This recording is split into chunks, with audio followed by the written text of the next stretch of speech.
today where we have left last time. So we are just continue with training and development, right? Right. We are going to start the session with training and development. Okay. Right. Now, basically, what is basically training is talk about.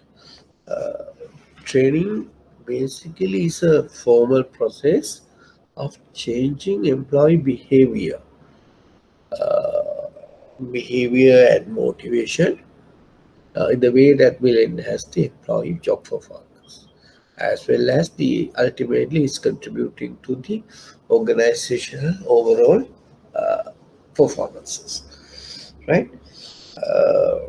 So now basically it's an HRM function again, and it systematically provides new learning to increase employees' capabilities and to do their job very correctly, right? Now, if you really look at it, why it is necessary, now you noted that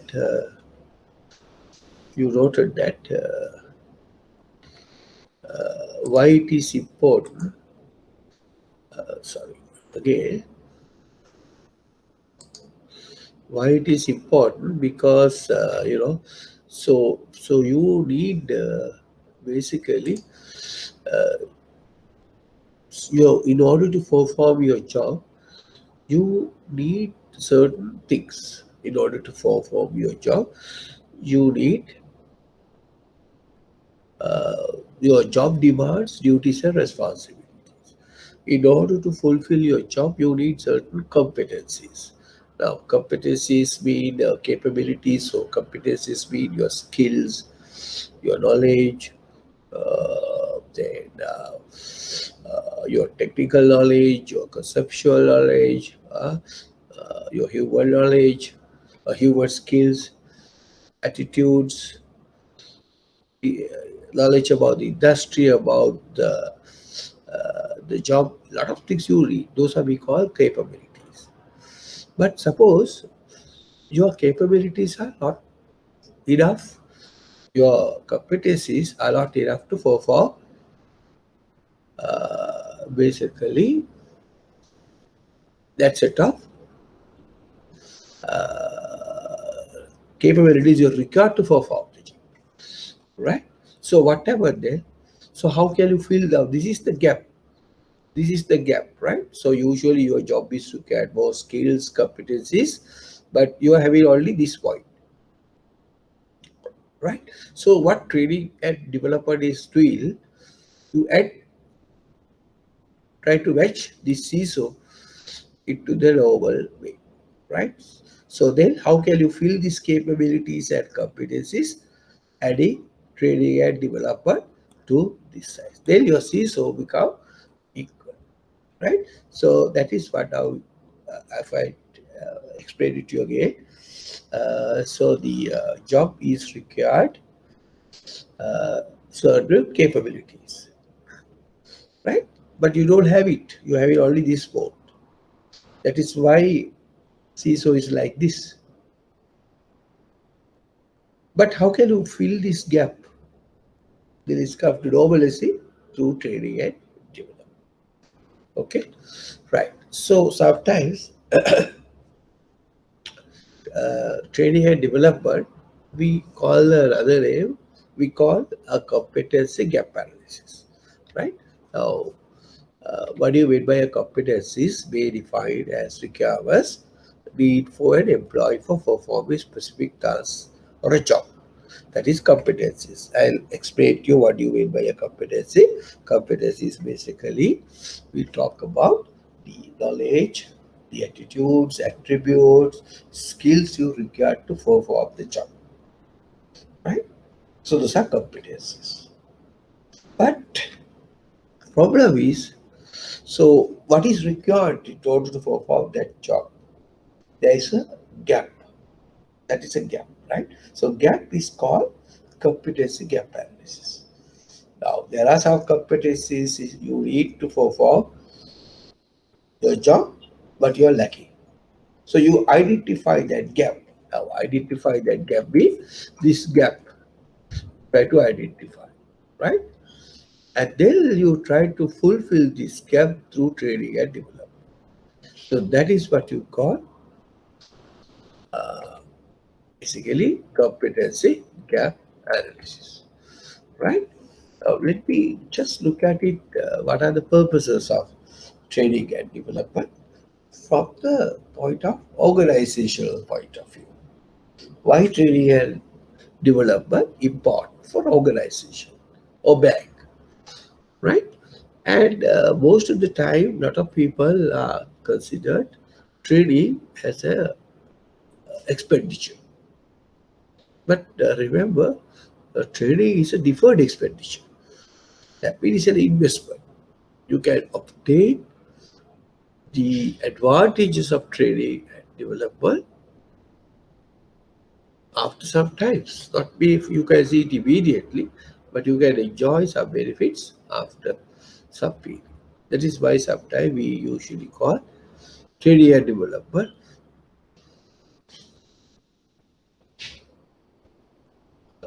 as an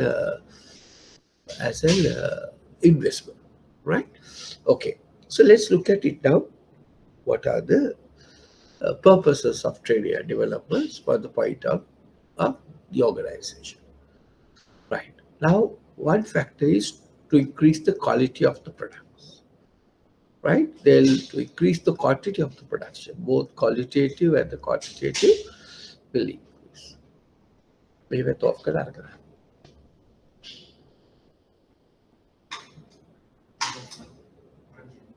तो हाँ देखो बैठे कर रहा था right. So one is to improve the quality and improve the quantity and also the productivity. If a trained person can improve their productivity, then reduce wastage as well. Reduce the wastage. So wastage reduction means so you save a lot of raw materials as well as your resources. And also reduce number of accidents and resultant costs. So what do you mean by that? So if you have a well-trained person, whatever, so reduce the accidents. The moment you have accidents, there may be other resultant costs. Compensation, medical, all things, daily use, all added, right? And also, we don't want to maintain the equipment and tools. Why? Because you know how to use those equipments and machines well. And you don't want to have a supervision because you know he is doing the good job. As well as training, remember, is improve your motivation, improve morale, right? To prevent employee from obsolescence. That means, so you see there may be a lot of benefits you can enjoy from through the point of the organization, right? Uh, and also it's also facilitate from the employee's point of view.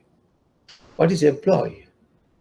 Right? New knowledge and skills through training and development. So you have a confidence to perform your jobs efficiently and effectively. And also higher possibility of getting promoted. The important thing, higher possibility of getting promoted. They'll higher possibility of getting increasing your salary sometimes. Higher rewards. You can adjust to any conditions. Job security, increase motivation and satisfaction. So from the point of the employees, you see there may be reductions in mistake and less absenteeism, low labor turnover, less supervision times, right? All will add to your uh, benefits, right? That is why we look at it. We dealt with from the organization's point of view as well as the employee's point of view. Now you see the purposes of training development. First, we identify what is training and development, right? And sometimes we call them as instead of training and development, we call them as competency gap analysis, right? So I did identify the gap. We are trying to fulfill the gap by providing required training and development. So the training and development therefore facilitate basically organizations benefits as well as individual benefits. Now most of the time, remember, we talk about training and development together. So what is difference between these two? Right? What is the difference between these two? Both training and development are same or two different things, right? So training is basically is a mechanical operations. Basically, if you put it like that, it is a mechanical operation. So that we focus is on the current job, right? Focusing on the current job, and the development is an conceptual and philosophical concept, not the mechanical. Focus on future and more challenging job. So concentrating on future jobs development. As we know, usually training is a short term, as well as the development is usually long term continuous process. Right? Remember, the development is a long term, not only long term, but it is a continuous process. Right? We need to develop managers. Okay. And usually in the training is limited to job related activities, knowledge, skills, attitudes, and technology. But development not limited only to the job related knowledge, but it's develop you as a total person, as a total person. So therefore, we usually develop managers here, right? Now, training may be temporary in nature. So, so new machine comes, so you need to give a new training. But development is not like that. It's a more permanent in nature, right? And what training is trying to do, enable the employees to perform better in the current job, whereas the development we call them as enables the employee to perform the better in future jobs. So in that case, the training deals with reactive process, right? Training is a reactive process to meet the current needs, basically.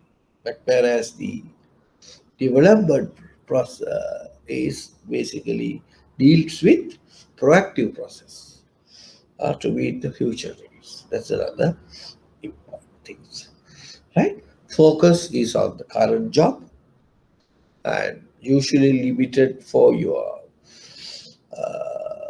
meet current needs, usually limited to job related knowledge skills, short term, temporary nature. But in development, you are trying to convert you into the total person, whole developer, complete person. So that proactive process to reach the future needs. So that is the difference between basically training and development, right? And remember, initially the training part has been used to design the acquisitions of technical oriented skills by non-managerial person, right? But Management developer normally has been associated with the methods to achieve desired to enhance skills of the manager. That's the development side we talk about, right? Okay, so we understood what is the difference between employee training and development. Right. Let's look at it now. Uh, what is the training methods? But before that, let me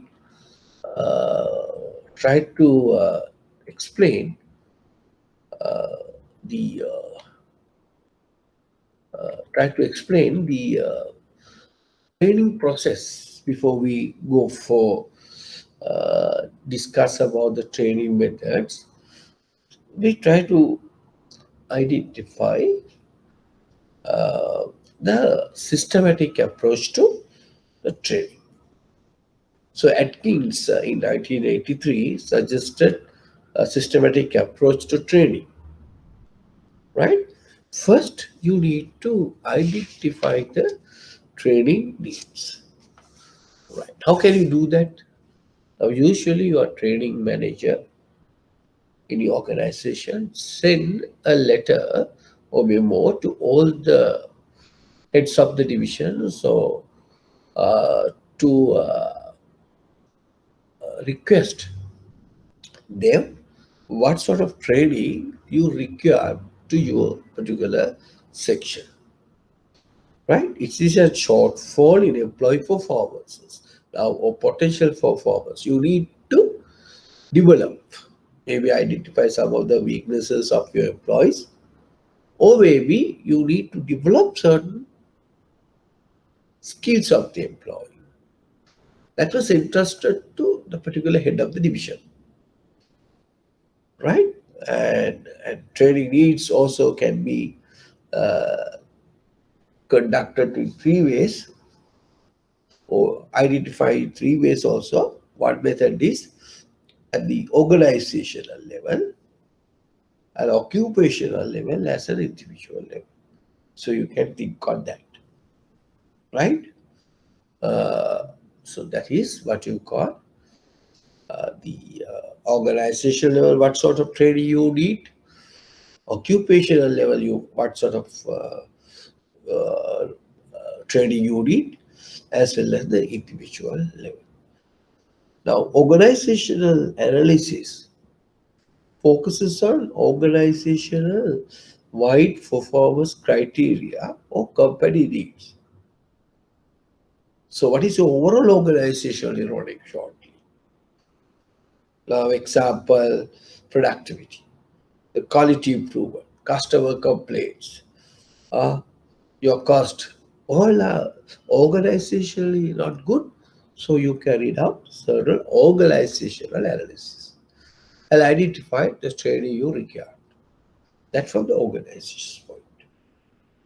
At the occupational level, what do you mean by that? Required level is competence can be determined by through the individual analysis, right? So the individual level, basically, what you read through your observation, your interview with people, your subordinates, and you can get idea about individual level. So therefore, training leads can be identified from the required level of competencies as through organizational level, occupational level, and individual level. Right? So, what sort of basically you are as a head of the division, you will identify some of the objectives, some of the needs. Now, the second step is you need to prioritize training needs. What are the important training requirements you need to fulfill? So once you send the memo or what you call it, the requirement of your employees, so the training division will shortly solve these things and identify the most important things. The most important things. Right? Most important things. That is what you call prioritized trading method. Which trading requirement you need to fulfill? Prioritize the trading. Then you establish trading objectives. You know, objectives are the statement of what a trading intended to achieve. Right? Now, objectives are trading objectives B are the statement of what a trading is intended to achieve. As you know, is everywhere, the trading objective should be SMART. That is specific, measurable, achievable, and relevant. That's the SMART thing. Right? Now, well-written objectives definitely will benefit trading in different ways, at least three ways. One, clarify what is to be expected for both trading and the trade. Second, help to determine suitable trading methods. Third one, also facilitate evaluation. Objective always facilitate evaluation. So therefore, remember, the establishing trading objectives play an important role in the systematic trading process because it is a statement what a trading intended to achieve. Right? So therefore, such objectives will benefit for both trader and the trader in a different way. One method is what is expected to both from both trader and the trader. What expectation you need to fulfill. Second, help to determine what is the suitable trading methods. Third, the evaluation. Right now, you know, establishing a trading objective, why it is important. Right. Then you look at it. What is the method you are going to evaluate your trade?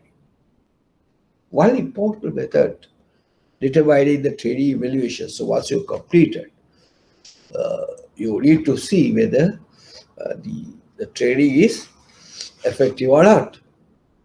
Otherwise, it's useless to, right? We need to find out effectiveness of trading. This is an important thing. Trading evaluation method. Actually, the evaluation is the final stage of trading.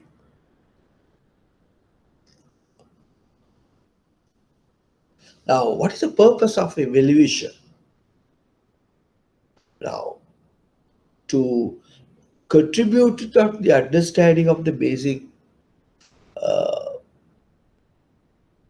things, whether this trading program is effective or not, whether they understood, right? Okay.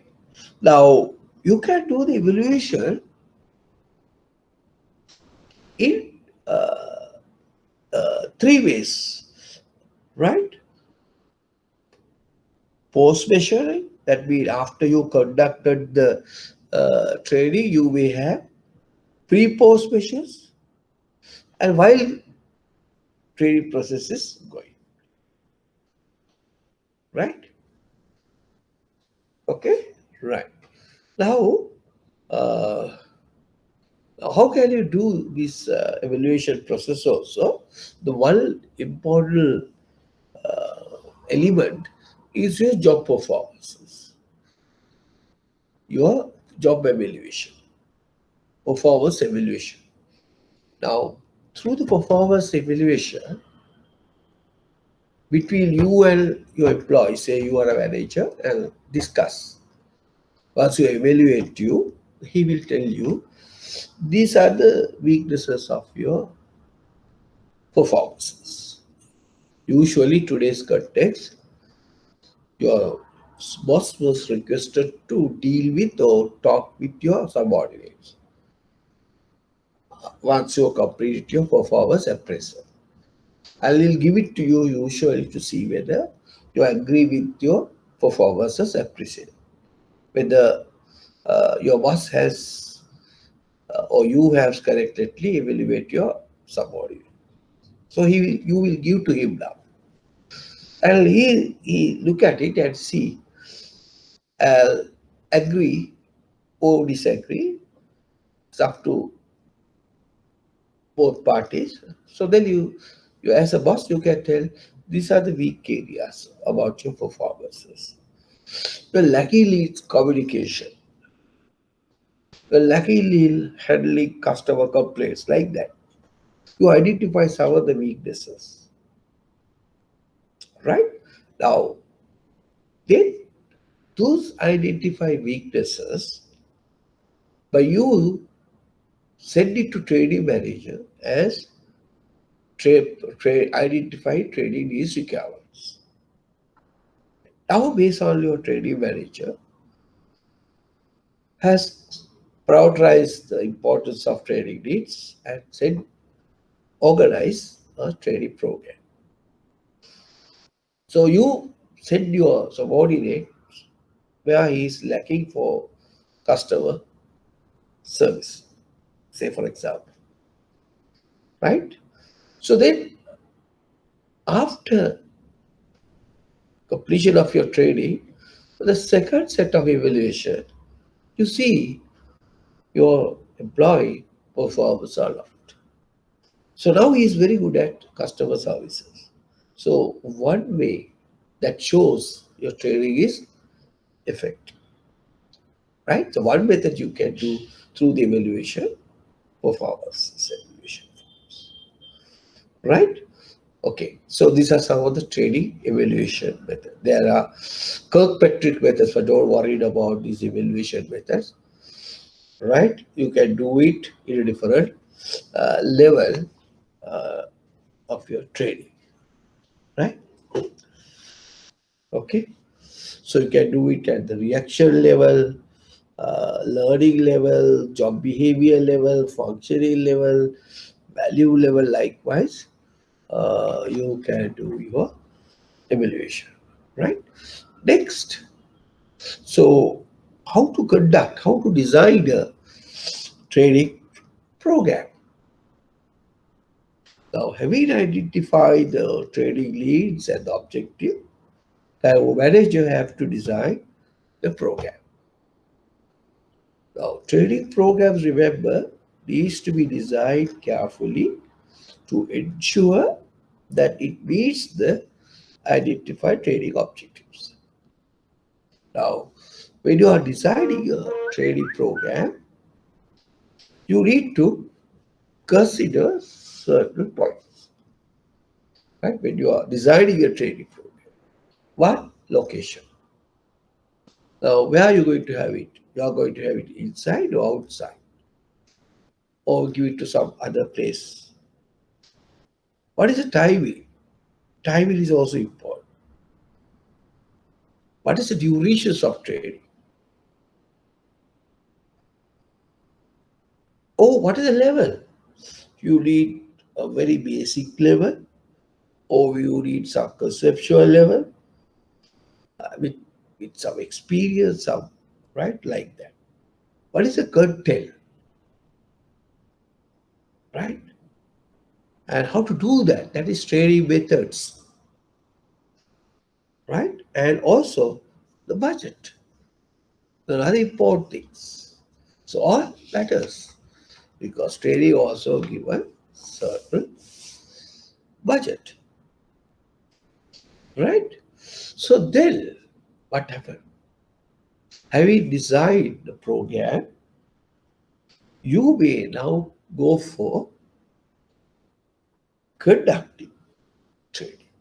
So what is the training methods? Right? So that is what we are going to discuss now. What are the training methods you can give it to your employees? So let's look at it now. What are the training methods? Right? Very briefly, we try to identify What are the training? Sometimes we call on-the-job training. Now, on-the-job training, we hands-on experience with the instruction from their supervisor or other trainer.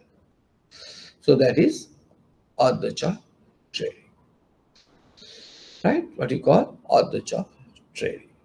So on-the-job training, remember, so you are given hands-on experience, right? You are look at it and they try to do your job, right? Your boss or your superior or your trainer is close with you. He was asked to, right? It's like example for driving, vehicle driving. So you are given to drive the vehicle, so coach close with you, right? Second method, especially we call apprenticeship training. But in Sri Lanka, we have a lot of training like, the institutions like German Tech, right? It's a system of training in which the worker entering the skills trade is given through instructions and experience, both on and off the job in the practical and theoretical aspects of the work. It's called apprenticeship training. So, as I explained to you, vocational training programs, especially for German tech, so they are giving both on the job as well as off the job, practical, theoretical aspects, right? So that's a very good training. Then internship. Now, a lot of universities, students are given a lot of internships. To while you're studying, you're given a chance to work at particular organization, as well as some of the A-level students. So banks take a lot of students for internships program. Why banks are take just after A-level students for training period? One way is internships. So you are very much trained to what is happening in the bank. But the main objective, one of the main objective of internship is you can get the work done at a very cheaper rate, right? For just after A level, you are very thorough. You don't have any issues. So even for small amount, right, 1,500 per day is more than enough for you. So a lot of banks are using internships for students for some circumstances. But students also learn how to work in a banking environment. So that's another important thing. So lecture or discussion approach, another one. A trainer presents the material to trainees in a descriptive fashion. It may be computer assisted instructions. Like we also have the institutional based programs. We'll give you a set of notes and we'll teach you theory plus practical. These are instructional based programs. So there are some programs, program instructions with the training booklet, right? So training manuals are there. You can learn something from them, right? Training manual in the bank, our guideline, how to do the job. Then audio visual methods of training. Sometimes we give computer assisted instruction, video teleconferencing, interactive videos, now online teaching also now. Certain training programs conducted by a lot of banks now, audiovisual methods of training, right? Then certain demonstrations. Now, say for an example, how to use certain equipment, right? It should be more effective. demonstrations, right? Especially for certain activities. Now, this is one of the fire extinguish, right? Okay. Then job restructure, training through step by step, sequential arrangements. Then vestibule training. So we created the actual work condition, sort of a role play, and train you how to attend to these. Right? These are real life situations. Sometimes we call a role play. Right? So these are some of the methods. In addition to that, you can have case studies, coaching, job rotations. So these are training methods. So you look at it, there may be a vast range of training methods available. So you need to identify, you need to select the best methods is appropriate for particular segment of group or particular scenario or situation, right? So these are some of the what you call trading, right? So what you need to know about the trading, you need to understand what is trading, what is the trading, the difference between trading and developer, what is the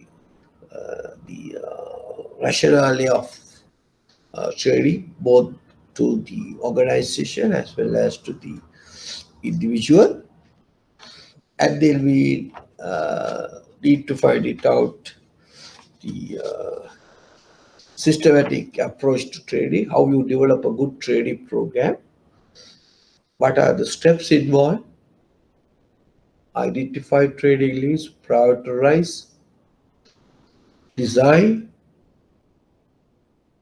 evaluate, all important because trading is an investment. It's a costly exercise, right? So therefore, it has to be done properly. Why we need to do trading, so sometimes after some time you work for a longer time, you need new skills, new knowledge, new competencies to do the job as well as the future requirements, right? So you need trading. Okay, right. So having understood the trading, now we'll discuss what do you mean by job evaluation. Job evaluation. What is job evaluation?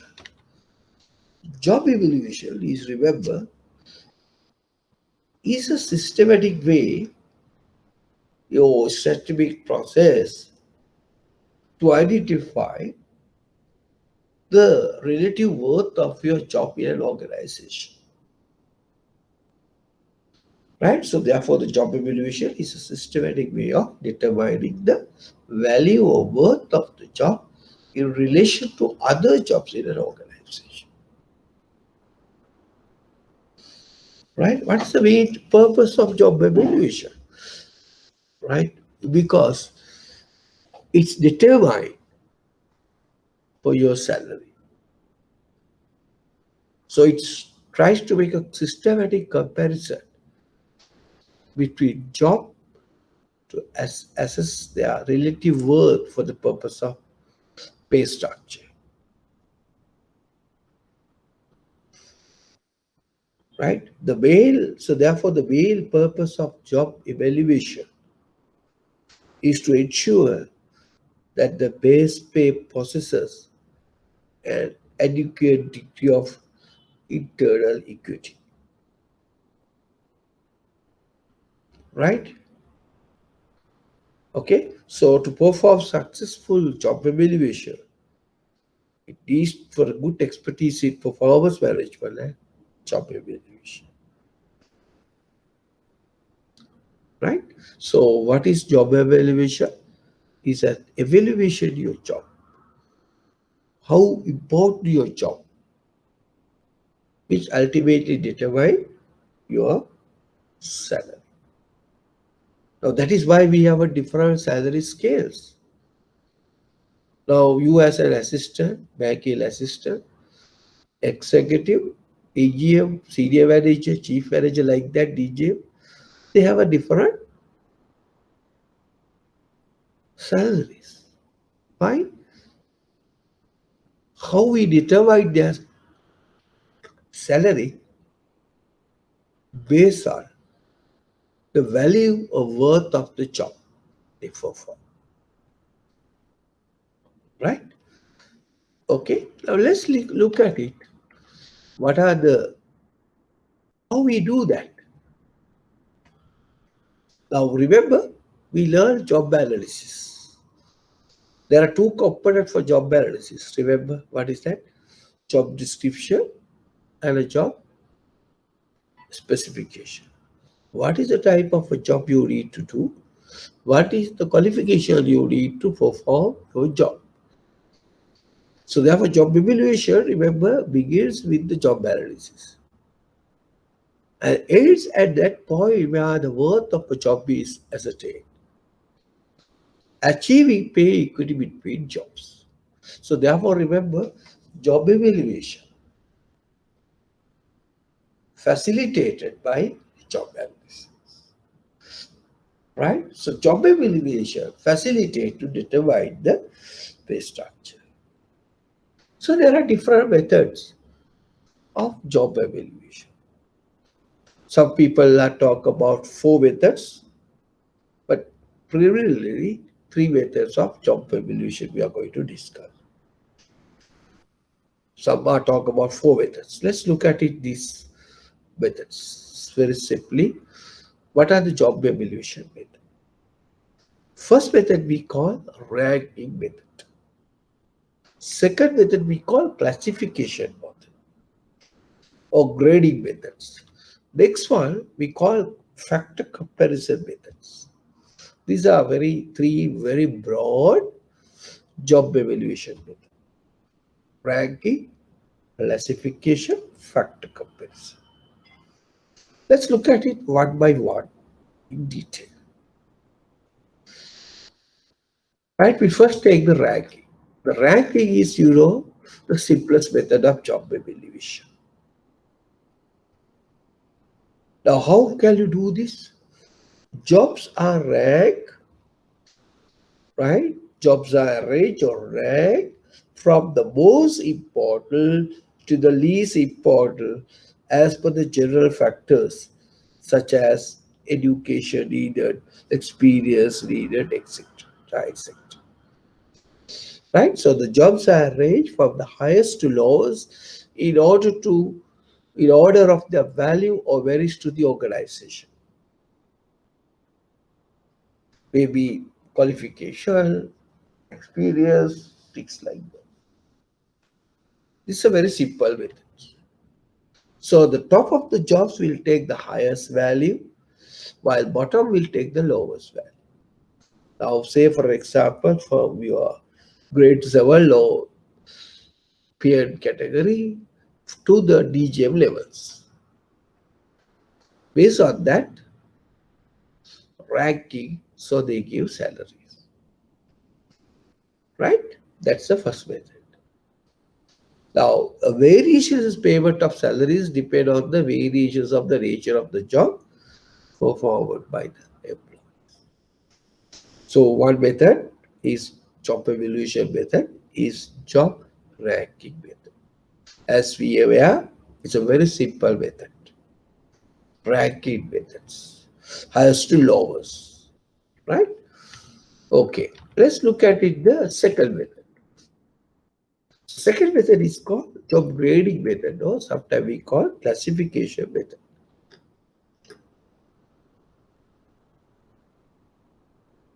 Now, here the jobs are analyzed and grouped according to predetermined classes and group. So these groups and classes are assigned according to their importance. Now, this under classification method, predetermined number of job groups of job classes are established, are assigned to the classification. I'll say for an example, executive, class 1, class 2, skill workers, example, right? Class 3, semi-skilled workers, class 4, unskilled workers. Now, in a banking also, we have special grade. AGML above we call special grades, right? We say class 1, that's grade 1, or grade 2, grade 3, grade 4, grade 5. Likewise, you can divide it. And then you have a special grade, grade 1, grade 2, grade 3. Grade 3 also you can further divide in 1, 2, 3 like that. 4, 5 like that. 6, 7 bags. Spread certain bags. Right? Now, grade 1 usually we call them as chief manager. So class 2 or the grade 2 we call them as a senior manager. Then the grade 3 we have a 1, 2, 3. Some people like executive, some are not like executive. Like depend on the organization. But this is the method again. So you noted that. When you go to the next grade, you have a different salary structure. So under classifications of job grading methods, to identify predetermined set of jobs are analyzed and grouped according to predetermined classes, as you understood that, right?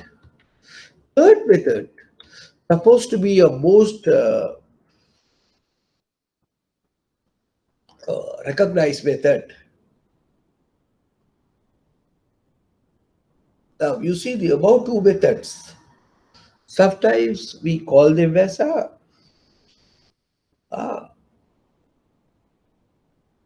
qualitative methods, right? Also qualitative. The third method we can consider as is a quantitative methods. Now, under factor comparison methods, what we try to do? Use and is considered to be one of the reliable and systematic approach for job evaluation. Right? Let's look at it how we do that. Here the jobs are expressed in terms of key factors.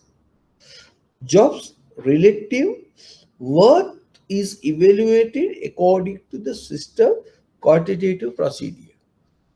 So points are assigned to each factor. Jobs are expressed in terms of some key factors. So points are assigned to each factor, prioritizing each factor in order of importance. So the points are given to each factor. The points are sum up to determine the wage rate for the job.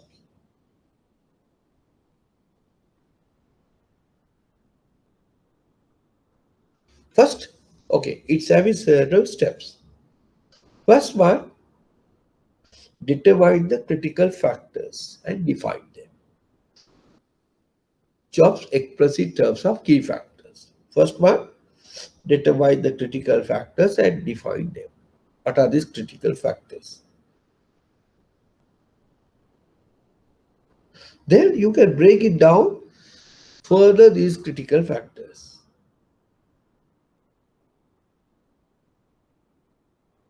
And you allocated certain points based on the importance of this. And then you assign some points and ultimately you sum up of all these points. Right? Some jobs got 8 points, say example. Some jobs are got 4 points. Some jobs got 6 points. So the jobs who got 8 marks put it to one set of group. They are getting the same points totals are placed in the similar pay grades. The people who got 6 points got similar salary scale. Points 4 groups, jobs got same. Right now, it's simply like that. Now I'll just give you an example. Now we want to group the people. What we do, we say, okay, we have around 50 people. Example. We want to put them into 5 groups. What we do usually randomly, we'll ask people to say 1, 2, 3, 4, 5. 1, 2, 3, 4, 5. 1, 2, 3, 4, 5. All these people are telling, well, another fellow say 2, third, 4, 5. Then the 6 guys say 1 again. Then what you try to do?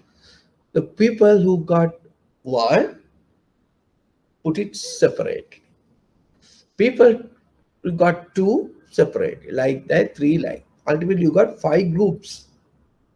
Similar way, so we identify different people, or not the people, the jobs, who get the same number of points are put into the one grade, right? So this is how you call the job evaluation methods. As I explained to you earlier, right? The first two methods are more or less a qualitative, and the third method, the factor comparison methods, is a more or less a quantitative, right? These are what you call job evaluation, right? So what we learn? So we learn what is job evaluation, right? What is job evaluation? Right? We learn what is job evaluation. Systematic way of determining the value of the work of a job in relation to the other jobs in an organization. While do job evaluation to determine the salary structure. In order to do that, we facilitate job analysis. Based on that, we decide 3 methods for job analysis. One is ranking methods, second classification, and the factor comparison method. So ranking method is basically we rank the number of jobs in the organization. Accordingly, we pay the salary. Classification, we group certain jobs into predetermined, like grade 1. A lot of banks are doing the classification. Third method is a factor comparison method. That is, we identify certain factors, importance of certain job, and assign some marks. Then we finally collect all the marks, similar marks, put into the one grade. So out of these 3 methods, we identified a little while ago. First 2 methods are basically qualitative, as the last one is considered to be a more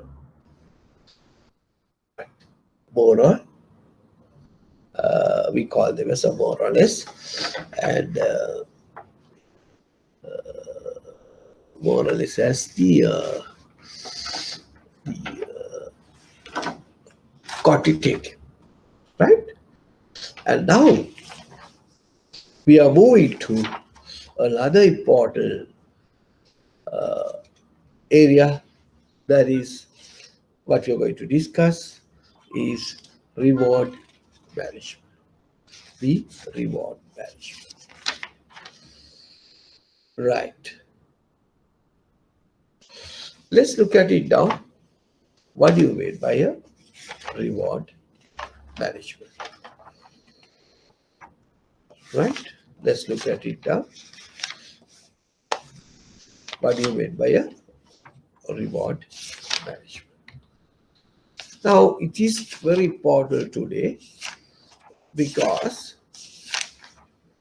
a lot of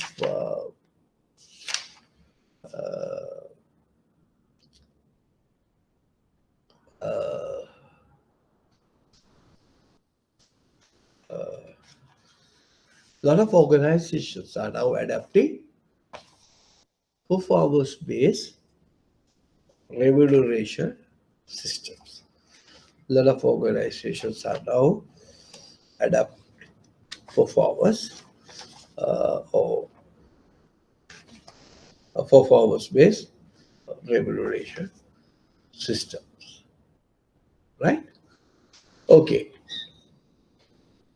what is reward management is basically we'll talk about the formulation and implementations of strategies and policies that aims to reward people fairly, equitably, and consistently in accordance with the value to their organization.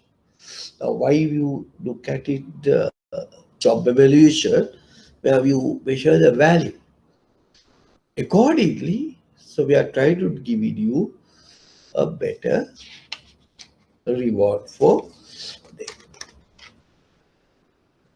right? What is the objectives of a reward management, right? Why? So one method is attract suitable, qualified persons to the organization and providing a good reward. It will be motivate employees, motivate employees, right? And also, if you want to retain the most appropriate employee within the organization, mind you need to consider providing a better reward. Then you can have it. Sometimes you need to oblige or comply with legal requirements, minimum pay, right? And also to ensure equity and also to control employee cost.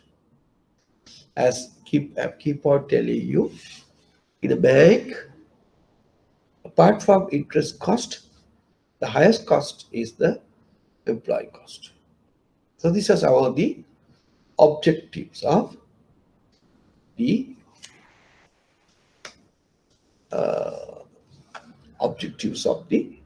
reward management, right? So let's look at it now.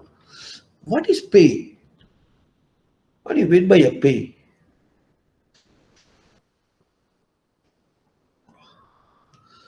Right? Pay is the basic reward an employee receives. Usually a wage or a salary. Right? Wage for a salary. Wage means basic reward paid to a non-managerial employee. But usually salary we considered as the managerial employee. It's a payment made to an employee in return for a contribution to the organization. It can be for through wage or salary. Okay. So what is the difference between wage and salary? If you really talk about now, wage usually we pay number of units produced or sold, time spent for working. Wages are generally given to the production's employees and sometimes the sales employees, but usually for managerial employees. Salary paid monthly or hourly, weekly or monthly, or whereas the wage is usually paid daily or hourly. Right? So there's a difference between wage and salary in this space. Right.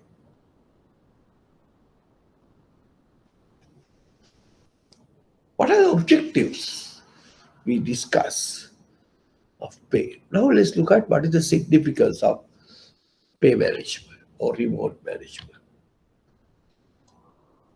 Why? Employer considers it as an expenditure, right? Employee considers it is an expenditure, whereas the employee views as an income. Now, there is a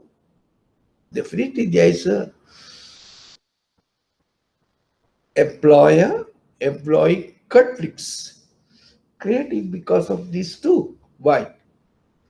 Employer considers it is an expenditure, employee considers it is an income.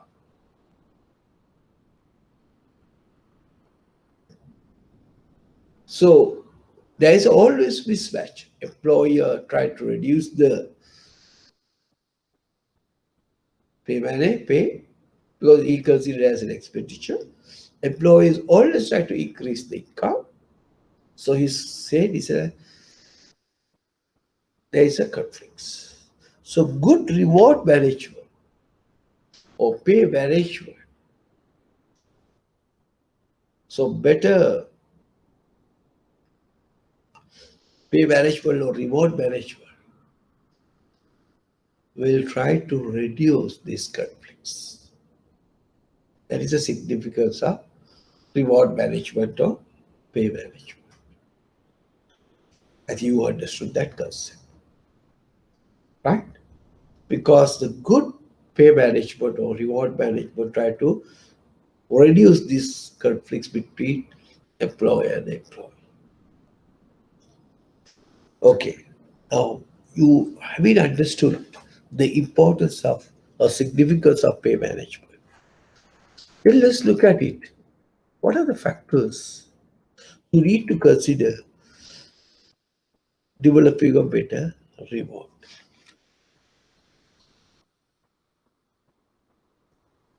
What are the factors you need to look at?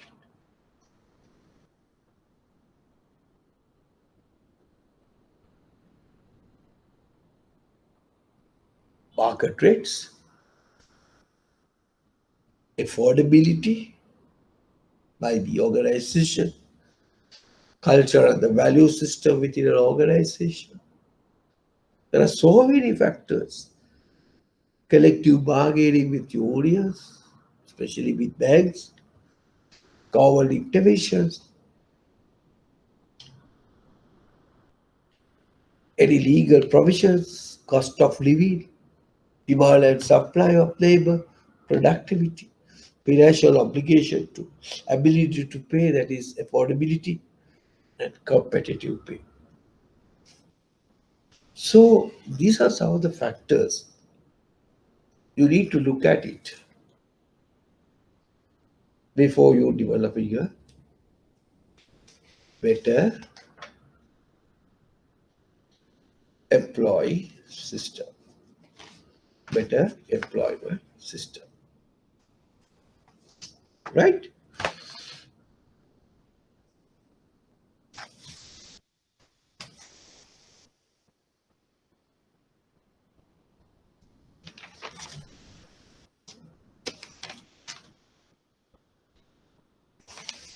So what factors?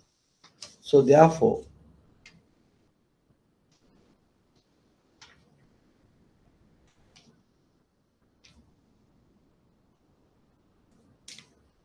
for designing a better rate.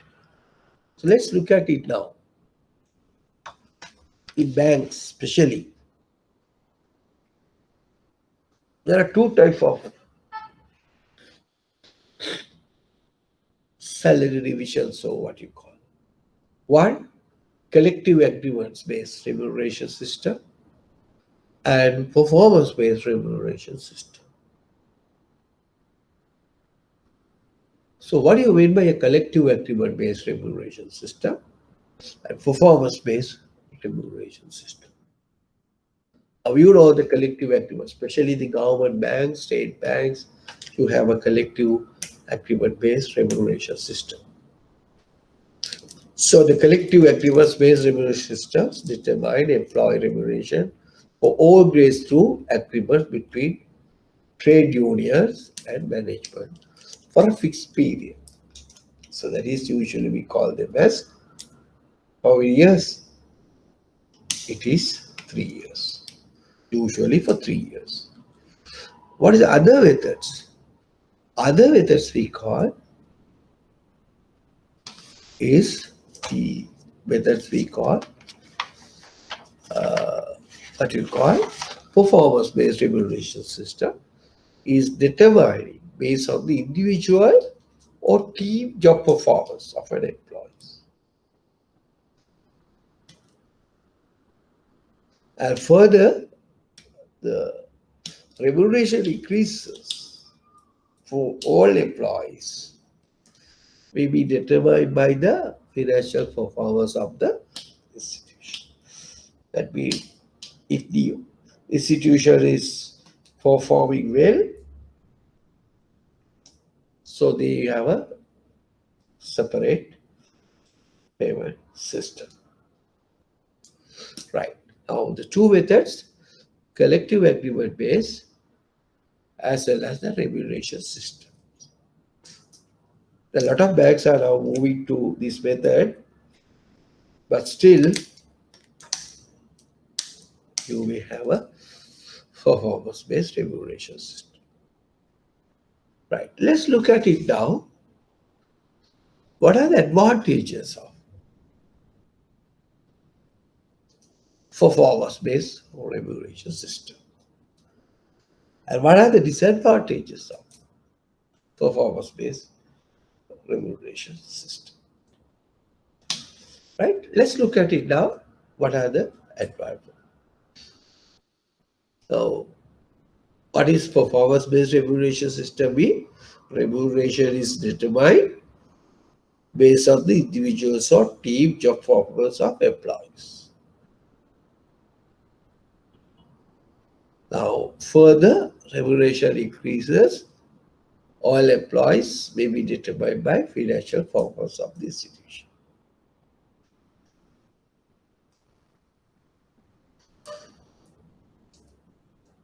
Now, having a system like this, one importance, one advantage, one merit is it facilitates individual performance or encourage individual performances.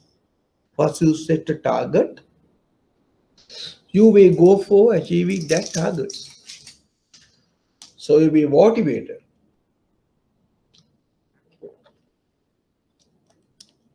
for such things. Why? Because you work hard, you achieve your target, you'll be remunerated. So that encourages individual performance. That's the first one. Second merit of performance-based remuneration system.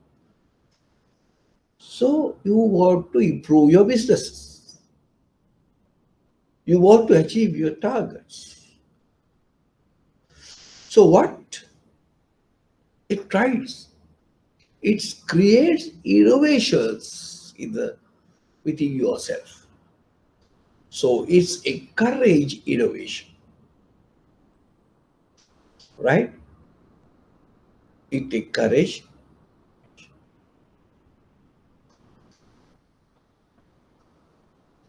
right? And also, performance-based remuneration system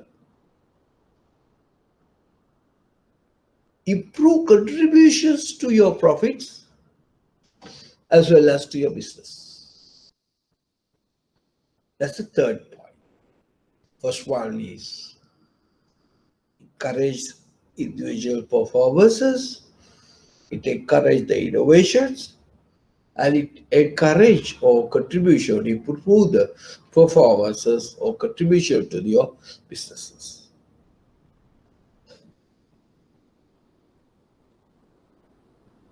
Now, it's also improve, even though we are not audited, improve the customer relationship also. How it improve the customer relationship?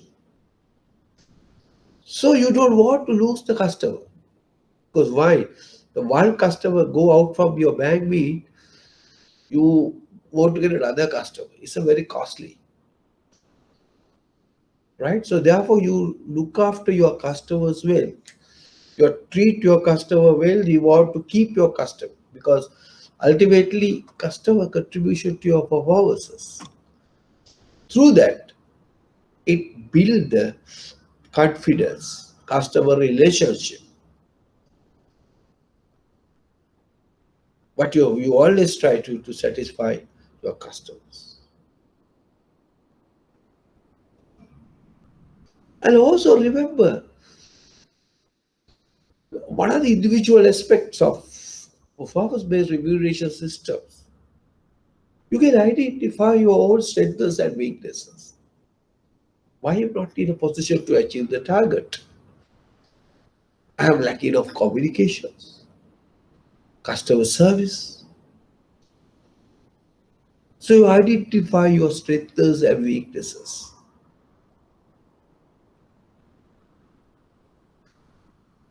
And also you need to get your performance level. What is your present performance level? How to improve,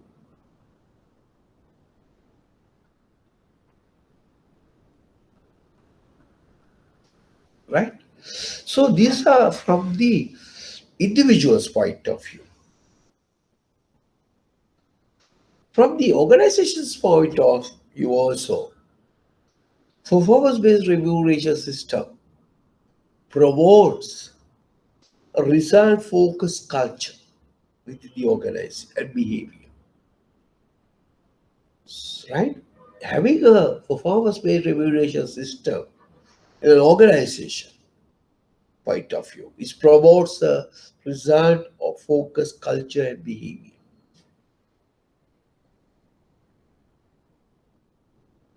And also, if you have a performance-based remuneration system,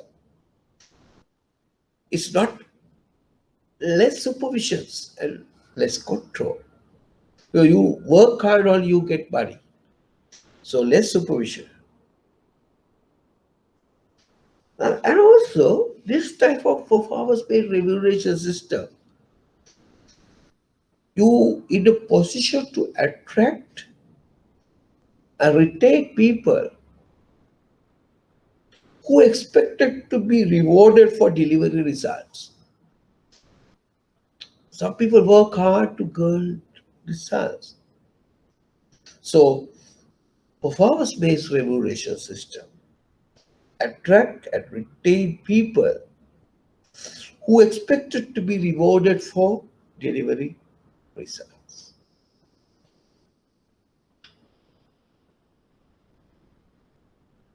And it encouraged the monitoring, gathering, and sharing of feedback of current performance to individuals.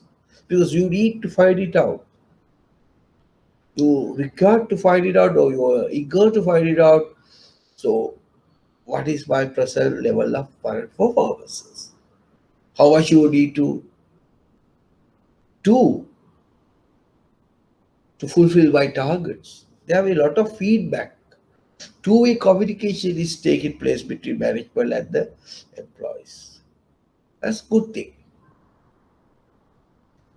All aspects from the individual's point of view, from the organization's point of view, ultimately improve the organizational overall performances.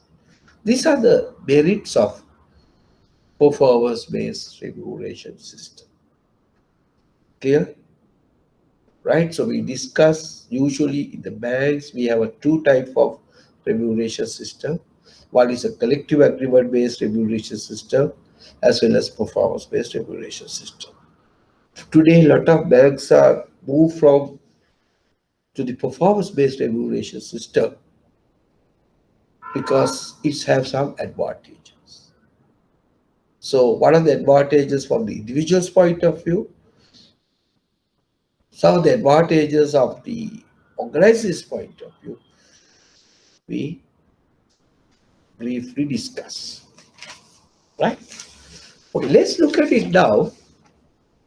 What are the demerits or what are the weaknesses of implementing such system, performance-based remuneration systems?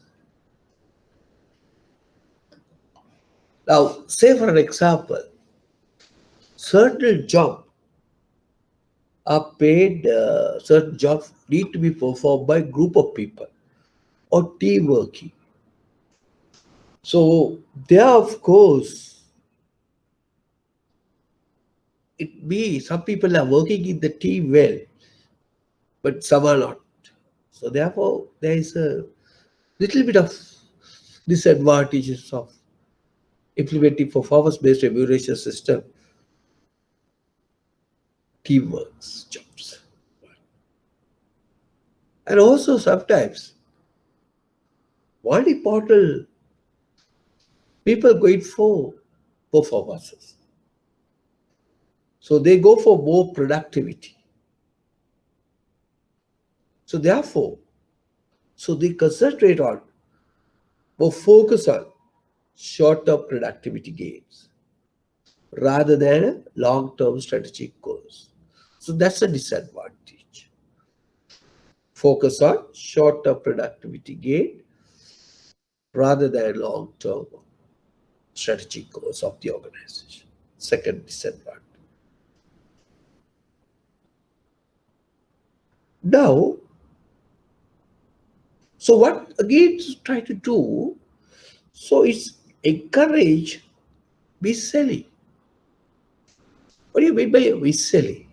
Mis-selling means without disclosing all the material facts to the customers, you are trying to sell a product to a customer. That is what you call mis-selling. Right? Without telling all the information to the customer, you are telling only the good things to the customer. You try to sell the goods to the customer because your goals, your remuneration based on your performances. It will lead to a sometimes be the reputational risk. Mis-selling, reputational risk. Right? Another important factor, we are always going for remuneration based, performance based remuneration system. So you may have a internal control system.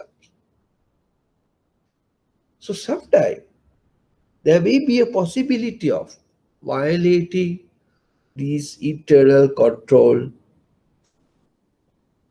in an organization, and also it's lead for financial fraud. What do you mean by a financial fraud? Or misuse of funds in illegal manner. That is financial fraud.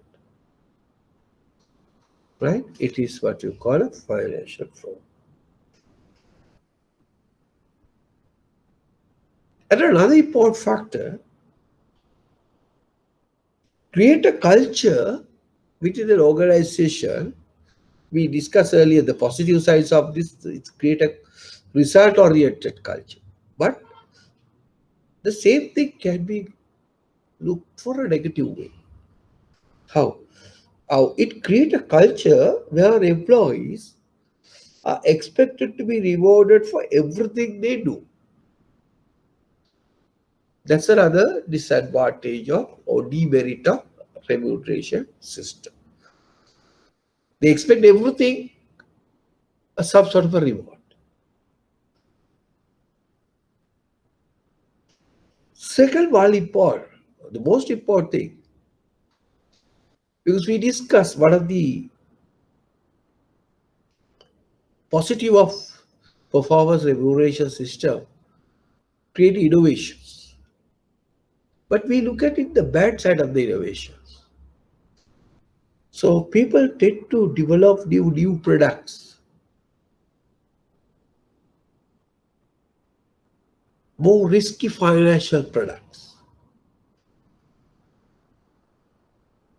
more risky financial product. Now, One example is, what you call asset-backed securities. You know what do you mean by asset-backed securities or securitization? What securitization is trying to do? People who are not aware about what is securitization is, or what is asset-based securities. If you want, I can just tell you what these products look like. Now, say take for an example for bank. I just slowly tells you what is securitization or what is asset-backed securities being. You are selling the product, receivable you're trying to sell it. It's like this. So you say your bank A, right? I'll just demonstrate you so then you better understand, right? Right. Look at it. This is a lender, right? We call issuer, right? So you have a portfolio, credit or loan portfolio in your bank, right? You may have housing loan, you have a mortgage loan, you have a term loan, you have an auto loan like that. So you have a various type of loans in your banks, right? So you are getting what? You are getting interest plus capital from these loans, right? Usually you are getting from your total loan portfolio, which consists of housing, mortgage, and things like that. You are getting interest from your customer A, B, C, like that. This one. Now, what you try to do, you try to sell these receivable to SPV, special purpose vehicle, another organization, right? These total amount, the receivable, say X billion, for example. Now you are trying to sell X billion to SPV. Receivables, right? Roll receivables. So now what SPA try to do? So they will try to put it this loan portfolio into separate unit. Asset-backed securities 1, ABS 2, like this. Based on the credit worthiness of these loans, right? For that, you get the credit rating agencies, some sort of ratings for these instruments. These are financial instruments, right? These are financial instruments. So entire loan they have taken, they put it into another set of loans. And these are we are selling to investors. So investors will buy this. Usually you having a what? High returns. Otherwise we want buy low, right? They buy. Now SPV, now bank will collect installment capital from the customers. For that, they will give you usually some fee, collection fee to this bank, right? For collecting, right? From this collecting, SPV give to these investors. Now, these are receivables, right? We call a receivable. This is securitization. simply process. Those are very complicated products. Why these we need to do develop or one need to introduce this? Because these are very much marketable, very much profitable to the investors. Through that, they are trying to improve their businesses. Now, these are depend on their receivables. Very innovative, but very risky products because of remuneration system. Why I want to explain this? Because in 2007, 2008, financial crisis took place in the world. One of the reasons may be due to products like this. Why they tend to develop such products? Because they have performance-based remuneration system. This is a novel, complex instrument, right? Now, therefore, remember, the performance-based remuneration system sometimes may lead for financial crisis. I'll explain why it become financial crisis, right? Okay, so these are some of the disadvantages of or demerits of performance-based remuneration system. So then, what are the factors you need to consider before you are setting such a performance system? What factors you need to consider for better performance remuneration system? And reward should be related to the performance indicators. And targets, standards or criteria, whatever you decide, mutually agreed by the two parties. And very easy to understand the outcome. An evaluation period is not to be shown long. Right? So therefore, remember, so good remuneration systems, performance-based, must need to take into account the points which I explained to you. Right? So with this small note, we may come to an end of performance-based reward management. Right. Let me explain again. Summarize what you meant by performance remuneration system. Right.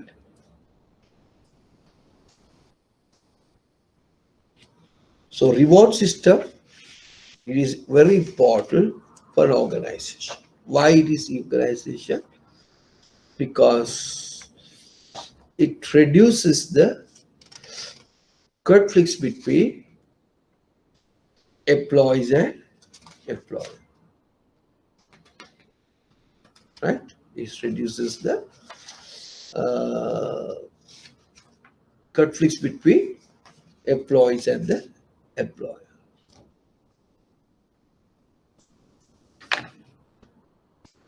Right. So we discuss the performance-based remuneration system and collective-based systems. What is that? And what are the advantages and disadvantages of collective agreement-based remuneration system and the performance-based remuneration system? It's goods and the bads. Right? What factors you need to consider when you deciding a better performance-based remuneration systems, right? Okay, now let's be moving to another area, that is what you call health and safety management. Now, a lot of people think health and safety management is not part and parcel of human resource management. No, it is a part and parcel of human resource management.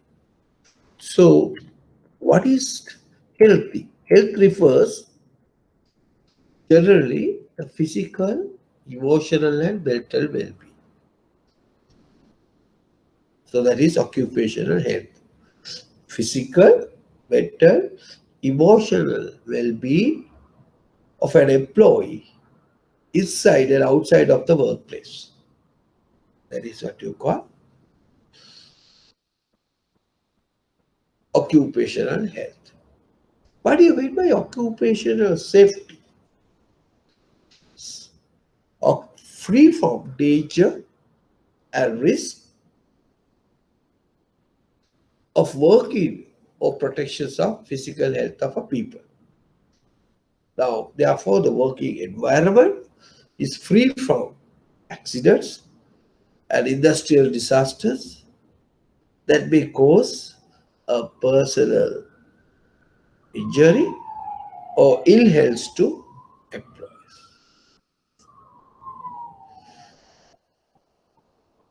Okay, so that is what you call safety. And so, therefore, HLS administration is all activities involving in development, implementations, and maintenance of an appropriate systems of health and safety. Right? So that is the health and safety administrations of in an organization. I hope you understood. Right? So first we discuss what is health, and then we discuss what is safety, occupational health, and what is occupational health, safety, and administrations of occupational health play an important role.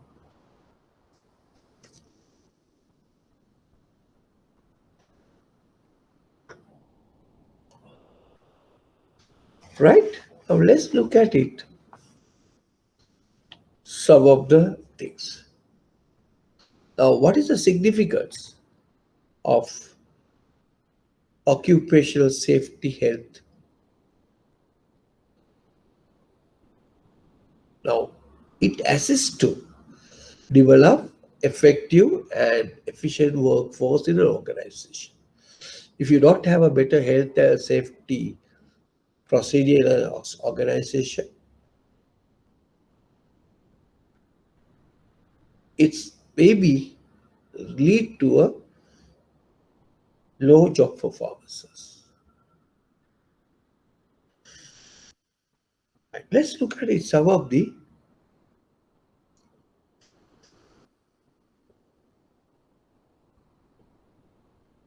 environmental hazards affecting employee health and safety. Let's look at it. What are the environmental hazards affecting employee health and safety? One is, would say, occupational accidents, occupational diseases, industrial accidents. It can create organizational strength, right? So let's look at it, some of these things. What are the consequences of occupational health and safety? And what are the outcomes? Now, first we look at it, occupational accident. Occupational accident. Now, Occupational accidents may be loss of hearing, eyesight problem, broken fingers, right? Loss of body parts, death while you're working. Those are occupational accidents. What are the outcomes? So high medical cost, high compensation, high legal cost, decline of reputations, all matters because of occupational accidents. Right? So sometimes you feel there may be occupational diseases,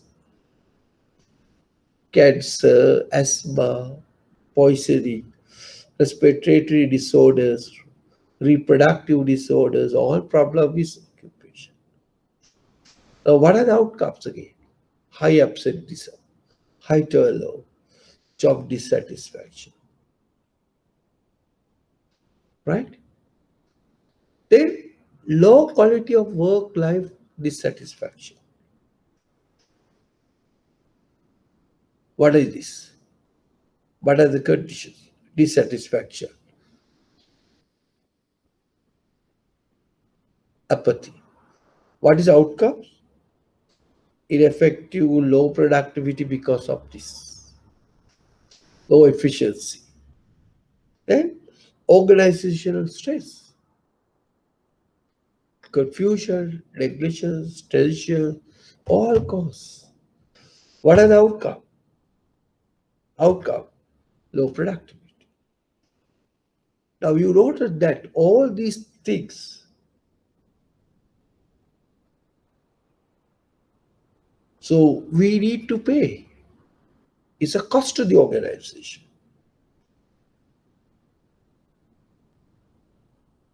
Maybe insured cost, right?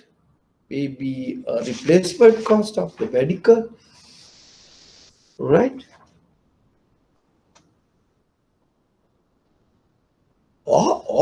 All involving some sort of cost. So therefore, so we need to manage health and safety. We need to administer safety first. I hope you understood that part as well. So therefore, in HR,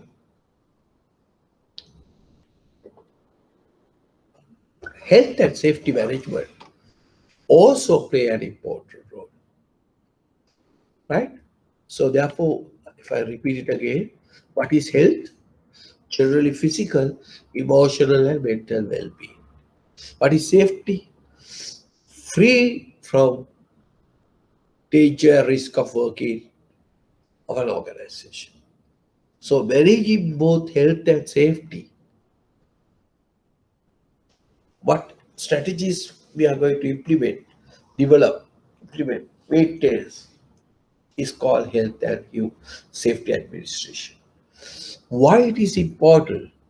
Because results of these consequences of occupational health and safety outcomes may be monetary and non-monetary, really impact the organization. Some of the occupational accidents, occupational diseases, and low quality of work life, organizational stress, all are consequences.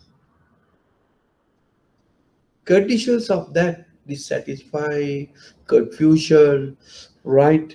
They'll maybe cancer, right? Maybe eyesight problems. Those are the conditions of these things. But outcomes, maybe compensation, medical cost, legal cost, reputational cost, right? Absurdism, all are leading to final the smooth functioning of an organization.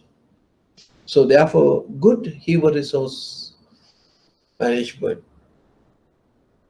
team in your bank will have to look after also health and safety of employees.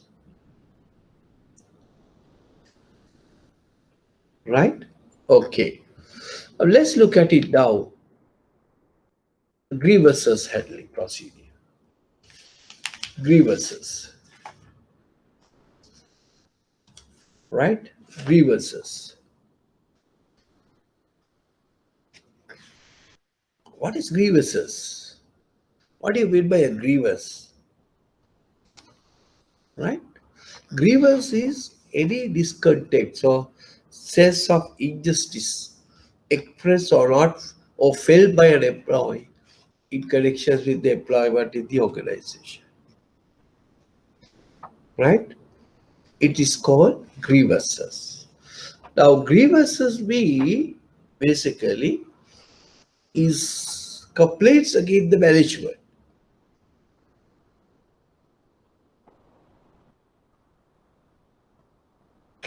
Complaints against the management. Right? Now, you see that the human resource management basically is concerned with people dimensionally management. We discussed earlier. Now, since every organization is made up of people, so we acquiring their services, developing their skills through training and development, motivating them to work high level of performance, and ensuring that they continue to maintain their commitment to the organization. Those are essential to achieve organizational objectives. So the success of any organization depends on its quality of human resource. But sometimes, when the employees are suffering from grievances, so it is very difficult to utilize them in expected ways, what we explained to you earlier. So therefore, manage your resources more effectively and efficiently. It is very necessary that an organization take an interest in employees' grievances and make attempt to control and minimize the grievances. Right? So we are expecting human resource and its important assets will do everything to improve our performances, get the things done from them. Likewise, and it is also important to understand and interestingly organize employees grievances, and we try to make attempt to control this or minimize this grievances. So therefore, what is grievances? It's a very difficult task, you see, and different researchers as well as different authorities define grievances in different ways as we have experience. Uh, there may be a lot of definitions. So Davis has defined grievance as a real or imaging feeling of personal injustice. That is what we call personal injustice, which an employee has concerning his employment relationship. Right? It is a real or imagery. Now, what do you mean by that real or imagery? Now, some people feel it, so they are being not treated well. But it is not the case, but he is imaging. But there will be some cases, it is a real case. But that is how employees think.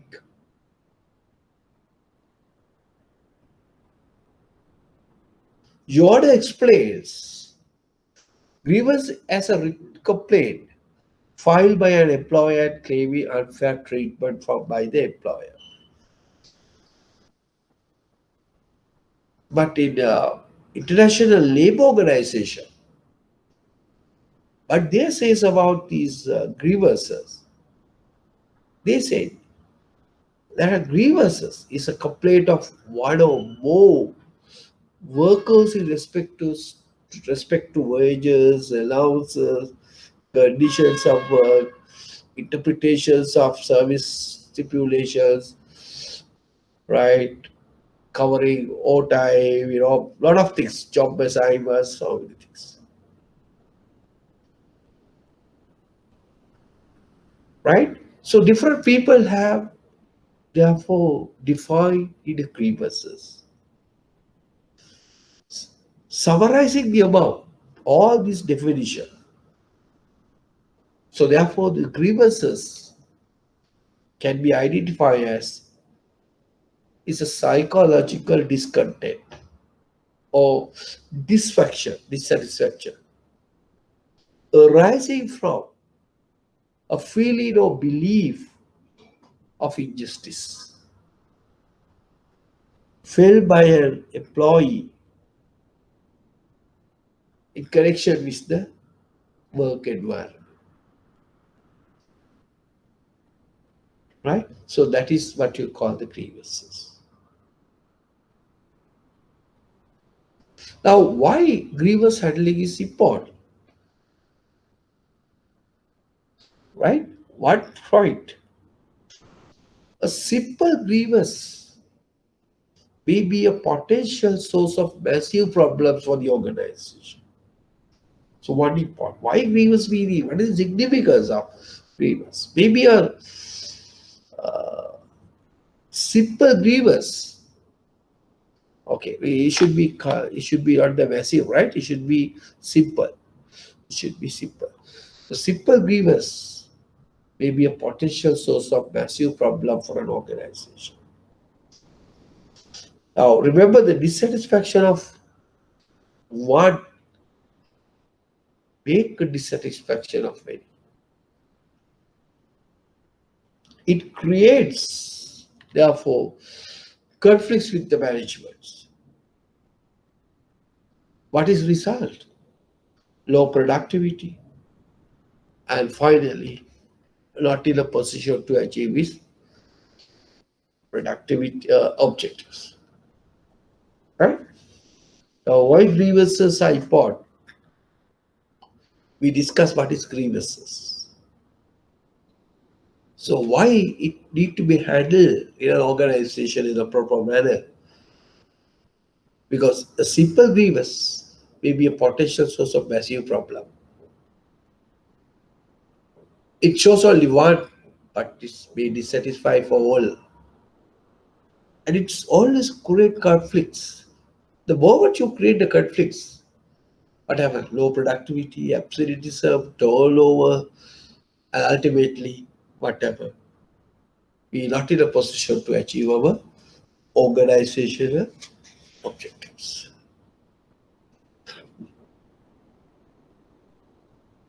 Right? Okay. Let's look at it now. What are the causes? What are the causes for grievances? First, we look at it. Causes related to the job.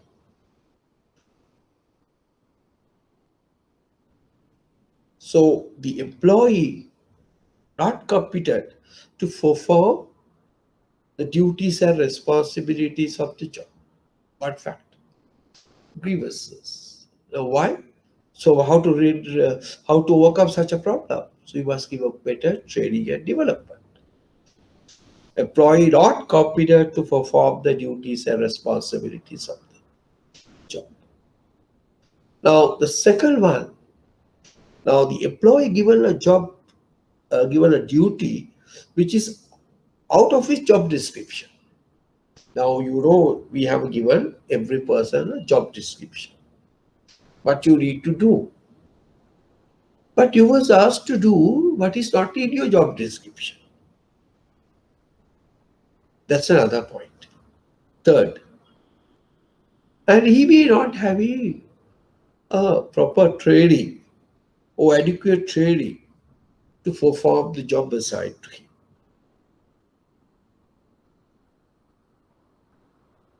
Another factor you can say, improper matching of the employee with the job.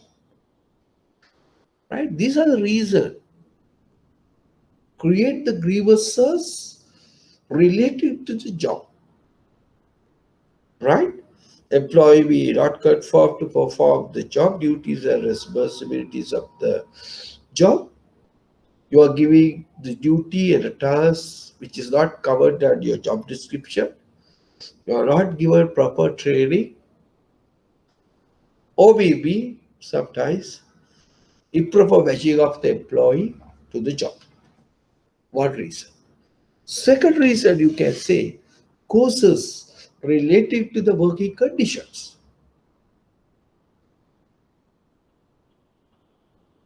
Right? Maybe work hazards and unpleasant conditions that are faced by the employees while they are working. Work hazards. And the second is the relationships. Unfavorable relationship with your supervisors or superiors. Very bad relationship. And also some of the leadership style of the superior. Maybe autocratic leadership style. Right? So we learn a lot of leadership style. Some employee may not like this leadership style. Sometimes inadequate resources to carry out his job. You are not provide enough resources to carry out his duties. Maybe other working condition issues like we don't provide a better lunchroom, better washroom facilities, toilets, and lot of sounds. So unpleasant physical conditions. That is related to the working conditions. Third, causes related to the personal management and divisions of the organizations, procedures and practices.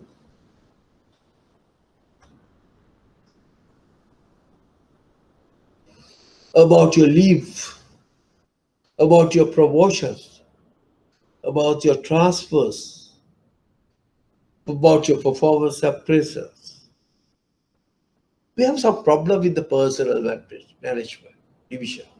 You are not properly given enough leave, not properly given me the promotions.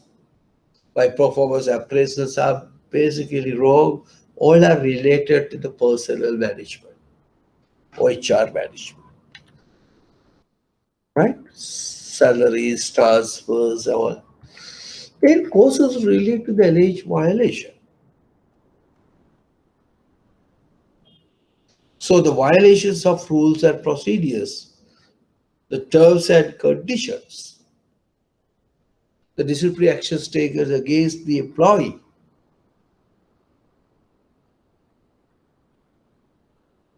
ignoring the management responsibilities. What you promise, you will not given me.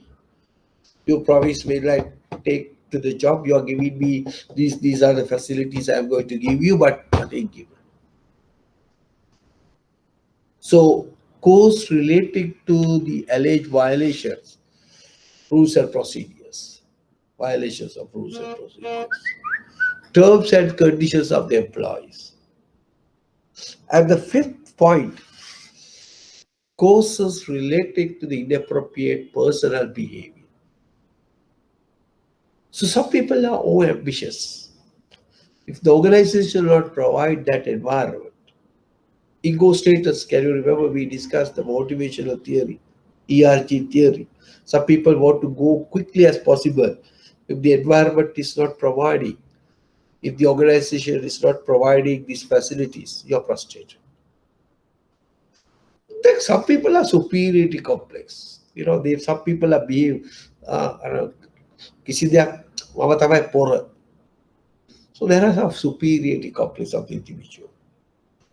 And some attitude problems, right? So these are what you call related to inappropriate personal behavior. So these are collectively called them as what? The causes of grievances. It is very important to understand.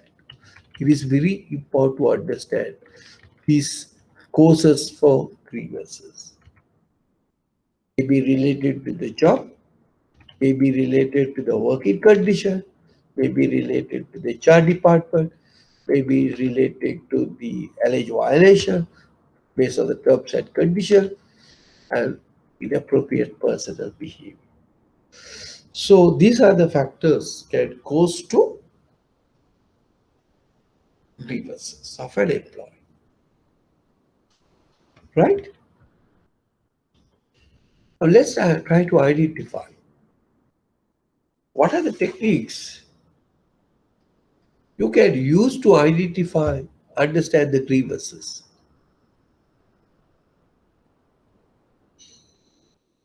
One method you can use it, exit interviews. What do you mean by exit interviews? Exit interviews, when you leave the organization, usually HR people will discuss with the person who's leaving the organization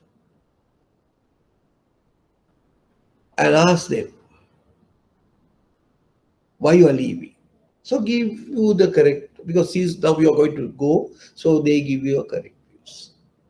That is exit. Or sometimes you can call them as attitude surveys. You can carry out surveys, or maybe you may have a complaint as suggestion systems, maybe grievance boxes.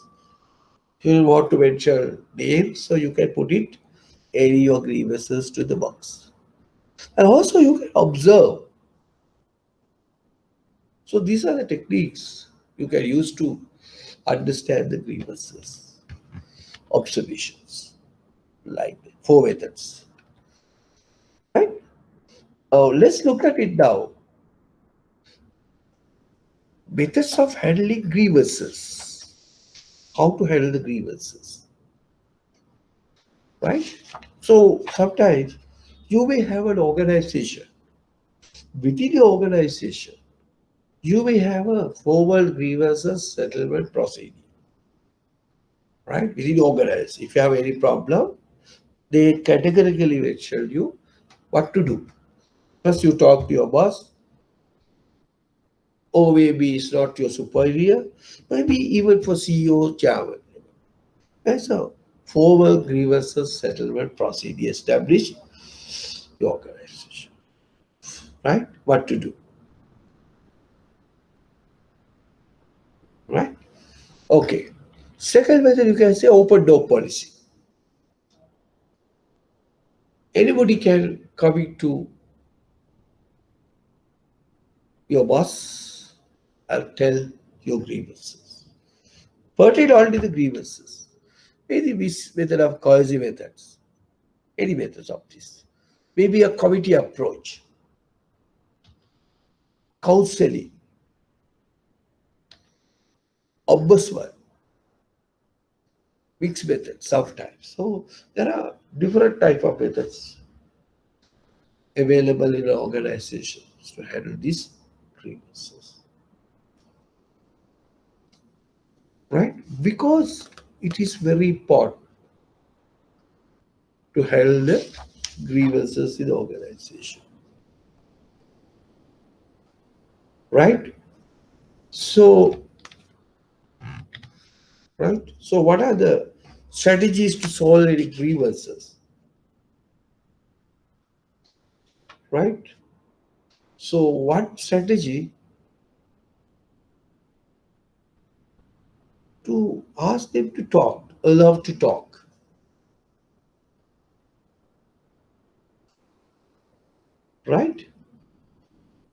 So one important is that love to talk, escape from the situation, love to get over, give in, use the employee more responsible tasks than before. So then your frustration can be overcome, right? So handling grievances, because is very important. Why?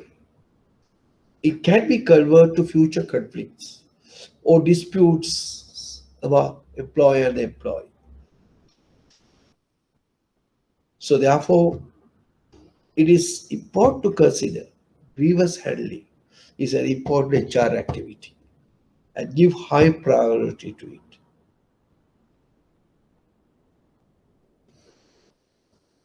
Right? So grievance settlement procedure shows that the first attempt is to forward the grievances to the immediate supervisor. So that the next, if you are not satisfied with the next, like that.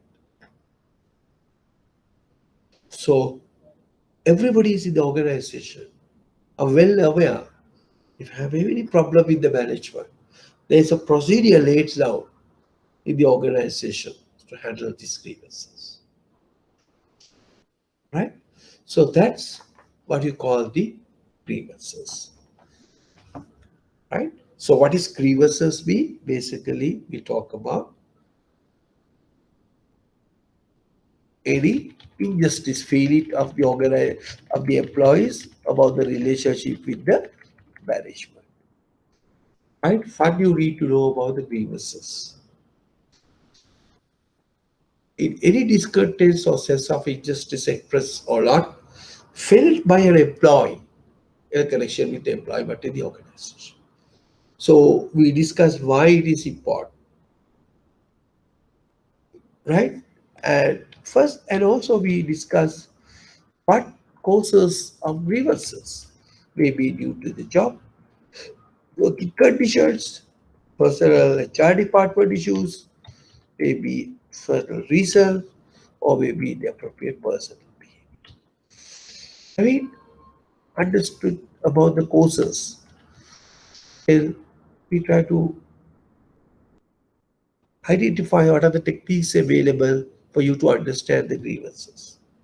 We discuss exit interviews, attitude surveys, complaint box or suggestion system, observation. I mean, understood all these things. So how to handle the grievances? You may have a grievances settlement procedure, open door policy, committee approach, counseling, ombudsman, or mixture of many methods. So these are the some of the methods available for you to handle the grievances. Right. Now is almost 10:40, 40, 50. So before we move into handling the discipline, right? Let me have a break and then come back around 10:50, 11:50, 11:50, and then we proceed for next. Okay, I hope you understood this concept about the HR issues of an organization. Right? We'll have a break and we'll come back 11:15 to balance part. Okay. So today and next week only we are going to have it the classes, right? So back again at 11:15.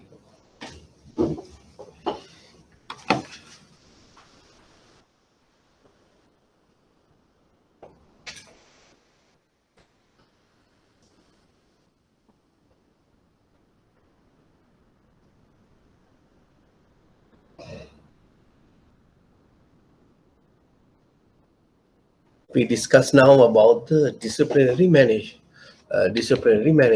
right?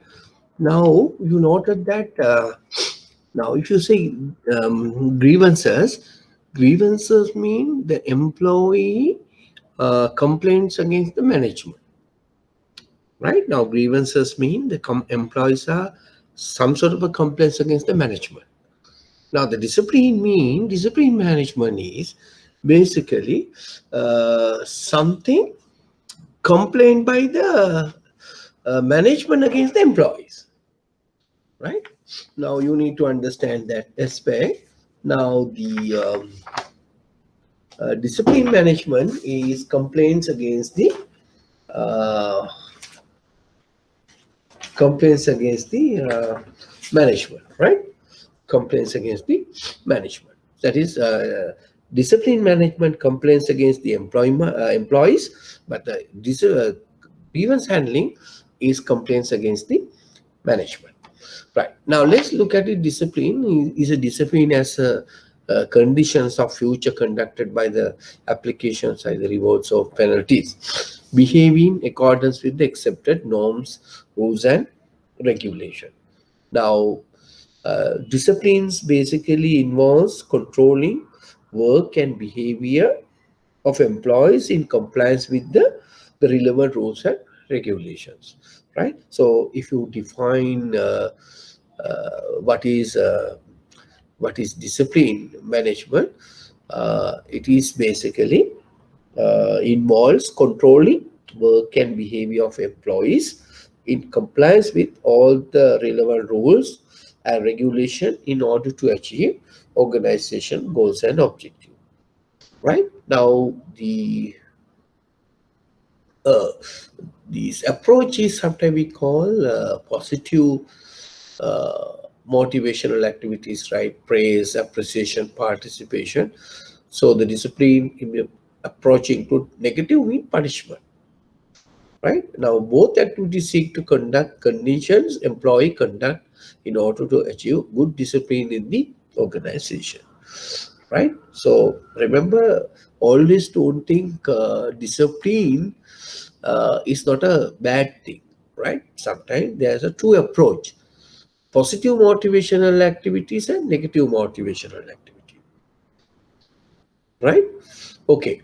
So discipline is the action taken by the management to maintain a reasonable standard of conduct among employees, economical use of manpower, right? So disciplinary action is a process that invokes a penalty against an employee who fails to meet established standards, right? So that means, that is I explained to you is an discipline administration is what you call the is defined as the development, implementations, and maintenance of appropriate discipline system in the organization in order to accomplish its goal. Right now, employees are basically encouraged to maintain self-discipline. Right, employees are encouraged to maintain self-discipline, and management is responsible to create the atmosphere for the employees to maintain self-discipline by informing education employees on rules, regulations, standards, educating the employee and objective expected from those rules, right? And remember, uh, another important thing is at the induction program. So at the induction program, what we are doing, we usually at the induction program, uh, basically we try to educate newly recruited people, hired people for these discipline actions. Right now, uh, that is what you call corrective discipline in two forms. We you call it, that is positive approach and the negative approach. The corrective discipline, that means positive every sandwich model. Understandable behavior is explained, criticized to the employee between two good bad behavior. Right?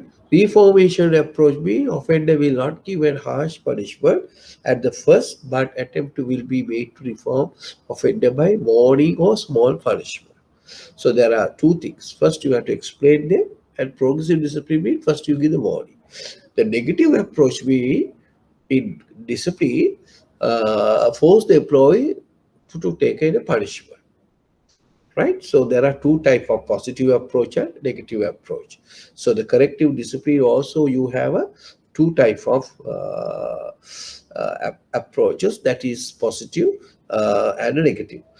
Positive also you have a sandwich model as well as progressive discipline.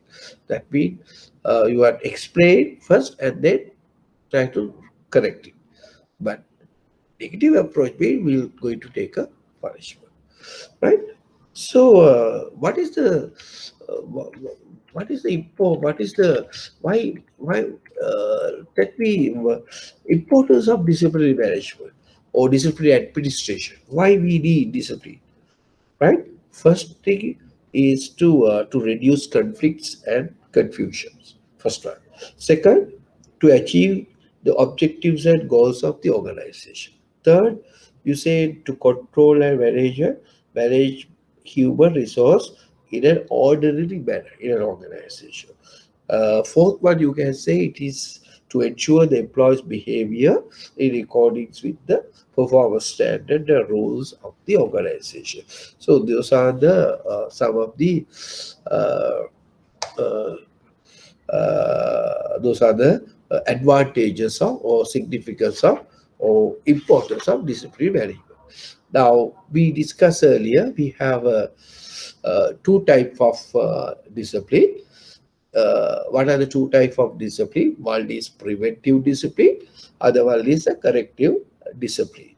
Now, preventive discipline is action taken to encourage employee to follow standards and rules so that the infractions do not occur, right?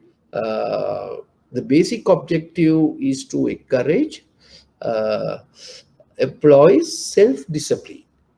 A self-disciplined employee has generally usually having the following characteristics. What are these things? Accept the rules which happen to face.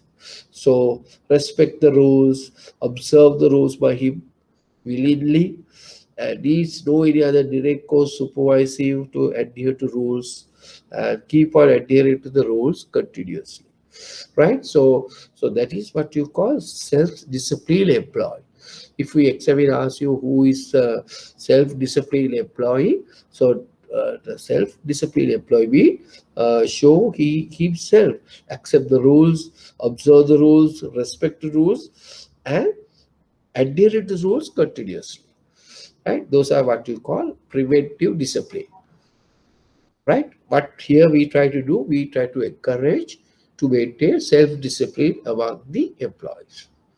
So the corrective discipline means in an action that follows infractions of a rules and of a rule, and it seeks to discourage further infraction so that future acts will be in compliance with the rules and regulation, right? So those are what you call corrective uh, discipline, right? And there's another one we call hot stove theory. What do you mean by hot stove theory or hot stove rules? Now, if I explain to you what do you mean by hot stove theory, hot stove theory. Now, what do you mean by hot stove theory? Sigala, අපි කියන්නේ රත්තු උදුර ලියයි, right? රත්තු උදුර ලියයි. දැන් ඒකෙදි කියන්නේ now think about these things. Now, hot stove theory talk about two things, right? Now, first, according to this rule, uh, the discipline should have following characteristics. What are the characteristics? One is warning. Second, we call instant reaction and punishment. Right. Now, what do you mean by uh, uh, hot stove telling? When you අපි රත්තු උදුරකට අත දාපුවම මොකද වෙන්නේ? අත පිච්චෙනවා. ඔයාගෙත් පිච්චෙනවා, මගෙත් පිච්චෙනවා. ඒ කියන්නේ එහෙමලා remember දඩුවම කාටත් එකයි. තරාතිරම ගැන බලන්නේ. That is what you call. අතත් දැව්වොත් ඔයාගේ අත දැව්වත් පිච්චෙනවා, මගේ අත දැව්වත් පිච්චෙනවා. මම බොසා වුණත් මගේ අතත් පිච්චෙනවා. Right? So punishment same. එතකොට අර පිච්චෙන ප්‍රමාණය තමයි මගේ දඩුවමේ ස්වභාවය. ගොඩක් පිච්චුනොත් punishment එක වැඩි. අඩුයි ප්‍රාප්ත වෙලා තිබ්බොත් punishment එක අඩුයි. So that is what you call the hot stove rules. Right? Then we discuss about some sandwich model. Now, sandwich model usually used for only for minor errors, right? Basically, this is an approach that does not involve a discussion, and it is more one-way communication. Sandwich approach refers to that a corrective comment is sandwiched between two positive comments in order to make the corrective comment button. Right, so that is for only for minor things. For then progressive discipline, when disciplinary breaches are repeated, the degree of punishment is high. So that means the progressive discipline means that there are stronger penalties for repeated offenses. The purpose is to give an employee an opportunity for self-corrections before more serious penalties are applied. Right? So that is what you call progressive discipline. Sandwich model is usually a minority or minor error, but the progressive is still it's not so heavy, but there may be repetitive things, but they try to ask them to correct before go for very harsher punishment. Right? Okay. There are two type of misconduct. Right? Misconduct is an disciplinary, going against the accepted norms, behavior rules, and violations of discipline. So that is what you call misconduct. Now, this misconduct may be serious and not serious. Right? Misconduct, minor misconduct, or major misconduct. Now, say for an example, there are some minor misconduct. What are the minor misconduct? Right? So for example, coming office to late. Occasionally a person coming to the work is little late. Is a minor misconduct. But if suppose if he's coming office now, your office to started at 8 o'clock. But then when there are certain days he's coming to work little late. But it is an offense. Why? Because you are supposed to come at a particular time. But you are coming little late. So therefore, it's a minor misconduct. But suppose the guy or every day is coming late, therefore it's become a major misconduct or serious case. Right? Not serious and serious. So minor conducted means not serious, major conducted means serious offense. So accordingly, the punishment is made. Now, say for example, the night watchman. Example, night watchman sleeping in the night. What is that? It is a major misconduct. It is a major misconduct because his job is to looking after the premises, but he's sleeping means he's not really a misconduct. Now, say for an example, other subordinates, insubordinates. Now, boss asks you to do something under your job description purview, you are not doing that. And it is a serious misconduct, a serious offense or major misconduct. Right? Okay? So remember, killing of a person, disobeying a direct order, sometimes sexual abuse also now comes under major misconduct category. Right? It comes under major misconduct category. Now, there's a disciplinary procedure usually established in an organization. So, disciplinary procedure, preliminary investigation, showcase letter, a charge sheet you usually send to your employee, receiving explanation with pleading not guilty, receiving explanation accepting guilty, and not accepting.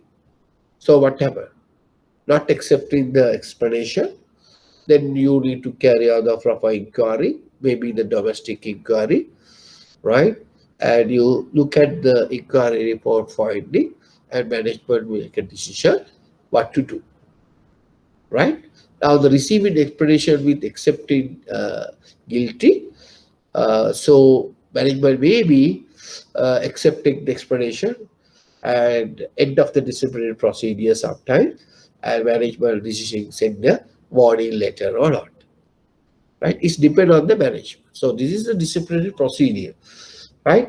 Now send a warning letter like that. First, we conduct the preliminary investigation and send a letter, charge sheet, we call them, saying that you have done this thing, and ඔබගේ නිදහසට කරුණු තිබේන දවස් 7ක් ඇතුළත මේ සම්බන්ධයෙන් වාර්තාවක් එවන්න, තොරතුරු එවන්න. ඊට පස්සේ මොකද කරන්නේ? දැන් ඔන්න එම්ප්ලොයි එවනවා මං not guilty, right? මම නිදහසට මම හේතු දක්වලා කියනවා මගේ කරුණ, right? ඒක පිළිගන්න බැරි නම් මොකද කරන්නේ? So then you may go for the letter. You have to send it saying that we have not accepted your explanation, so we may carry out a proper inquiry. So then you have to face an inquiry for that. And then there may be inquiry officers, you can represent somebody, right? And you yourself can be presented, and the inquiry was hearing, and then so the reports of the inquiry given to the management. Then management will take an appropriate decision.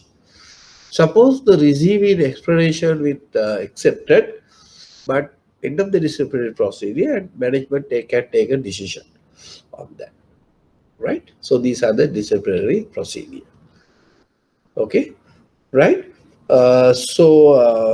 Usually do a preliminary investigation, interdict the service. Usually the employee issue the charge sheet, receive the letter of explanation, formal inquiry, determine the punishments and implement it. So that is a domestic investigation procedure you carried out for this, right? Okay. Then we are moving to the next part. So that is labor management relations. Labor management relation. Another important area about the HR function, you need to understand in the basic labor management relationship, right? So this is very important. So then you need to understand what are the objectives of labor, and understand the certain labor laws. So this also play an important role in organization, right? Okay, now let's look at it. Labor relations. So remember, the labor relation is the final part of HR, also play an important role, right? Now, what is labor relationship? Now, the concept of remember, the concept of labor relation referring to or refers to a continuous relationship between labor and management of an organization. Usually the labor labor unions. Now there are people who represent the union. So the concept of labor relationship, LR, refers to a continuous relationship between labor, so you can say labor unions, and management of an organization. So therefore it involves all the interactions and feeling between labor or labor union and management in the context where a trade union represent workers, right? Usually the trade union represent the laborers. So workers are non-managerial employees, and they are organize as a trade union, usually as a trade union or trade union in the context of labor relationship. So the management involves all the managerial employees in the organization who represent the employer. Now there are two parties, right? Managers are represent the management. Trade union is represented the uh, labors, right? So therefore, concept of the relationship between these two be continuous relation between the employee, stock labor, trade union, and the management, right? Right. So managing that sort of a relationship, we call labor uh, union, right? Labor relationship. Now, let me explain again what are the objective of labor relations. Objective of labor relationship. So, one is to create or promote industrial peace. So that is, industrial peace, harmony between management, employees, and trade union. Employers, management, employee union, and the government. That's the industrial peace.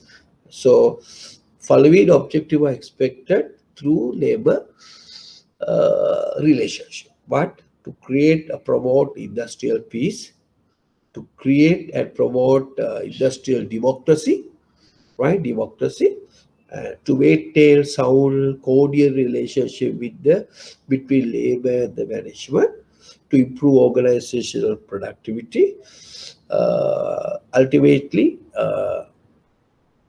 together to enhance standards of living in all parties concerned. Right? Those are objectives of labor relations. Why labor relations is an important? So labor relations is important because it may reduce the damages to organizational properties, basically reducing the wastage of resources, right? Improving the labor productivity. All are, if you don't have a better relationship, those things can be taken place, right? Now, you see, we discuss about the industrial fees. Now, industrial fees mean, now accordingly, industrial fees, now you have a three parties for industrial fees. One party is what you call the labor. So that is the who represent the labor is a trade union. Management is employer, government. The fees between these three parties, this triangle, we call uh, initially we call them as industrial fees. It's like this, right? There are three parties. One is employer. This is employee. Employee is represented the trade union, and this is the government. So this triangle, if you have a better relationship between these three parties, we call one industrial peace, right? How to create industrial peace? Now, there are some objectives of employee. What are the objectives of employees? Employees' objectives are earn more salary, more payments. What is it?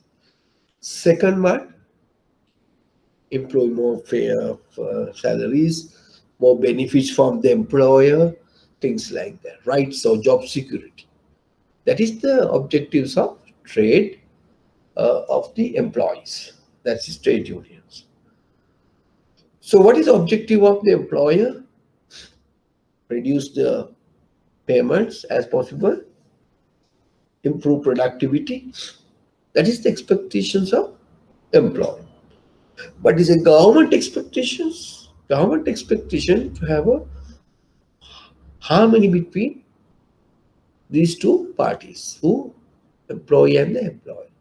So the relationship between these three are we call industrial peace,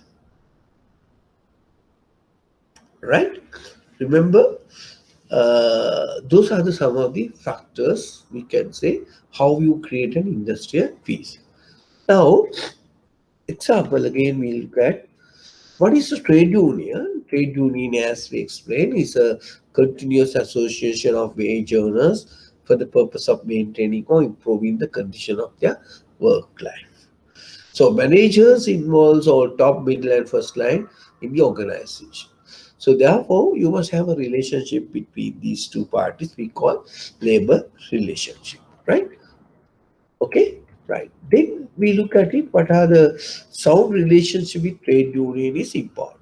Now, bargaining collectively between trade union and the management with respect to wages, salaries, incentives, welfare facilities, working facilities, working times, leave, other working conditions, employment, so that the collective agreement is reached. So it is a now. Earlier we discussed the performance-based remuneration systems and collective agreement-based remuneration system. So all trade unions are involved. Remember, trade unions are formal organization. Formal organization. So you need to fulfill certain percentage of number of participants or number of members of that organization, right? So they will talk about uh, uh, benefits about the organization, right? They will benefits to their membership. So the labels are represented by trade union, right? Why people are join trade union? Sometimes they will suppose why you join trade union, right? What is the purpose of you join the uh, trade union? What are the major reasons for why employees join union? What are the reasons? One factor is sometimes why do workers unionize? Or what to is in opposition to the management. Now, if you say the management will take an unfair decision, so individually you cannot face that. So when you unionize, then you can have a better safe hand, right? And also some people are politically affiliated to those individual parties, political parties. Now say if your organization having a Jatika Sevaka Sangame, so you are a personally say UNP guy, so you want to join to that party. So that's the one reason. So political adulation, right? Maybe so you maybe you protect yourself. Since you are not working hard, you may have done something wrong. So you want to have a protection from the management, taking some action. So you may join union, right? Sometimes there may be a compulsory union. Some people need to join union, right? Or maybe due to some social pressure, right? Due to various reasons, you may join the union, right? Remember that why people are joining labor union, right? Some employees are joining, right? Okay, what are the advantages now? What do you think having a trade union? Now you know some organization, the management is not allowing to form any trade union. Anyhow, they try to try to not to provide any facility to have a trade union. So what are the advantages of trade union in an organization, right? One thing is trade union perform agency function. Now who is agency function? That is especially important where there is a large number of employees engaged in relatively some sort of homogeneous activities. right? It saves a time of management. So you don't want to talk to entire employees, you may talk to the representatives. Now, so therefore, trade union can perform as an agency function. Second, uh, trade union also voices the grievances of workers. We discuss about the grievances. If the small grievances can lead to the massive grievances. So that the workers' voices can be represented through the trade union, right? And trade union also help identify some of the workplace hazards, right? And also they try to uh, improve the quality of work life of employees, right? And also remember, most of the time we'll tell one of the objective of the uh, trade union always to protect employees. No, remember the trade union one of the objective also to protect the organization, because without organization, how can they have the union? So it is a duty of trade union to look after their whole organization and support the development of the organization. And also they can bring some sort of discipline to the employees. That's also good. Some sort of a discipline to the organization. Right? So there are positive sides of trade union. What are the disadvantages of trade union? Right? Now they may come up with, sometimes the trade union may they present unfair demands, which may hinder the organizational effectiveness.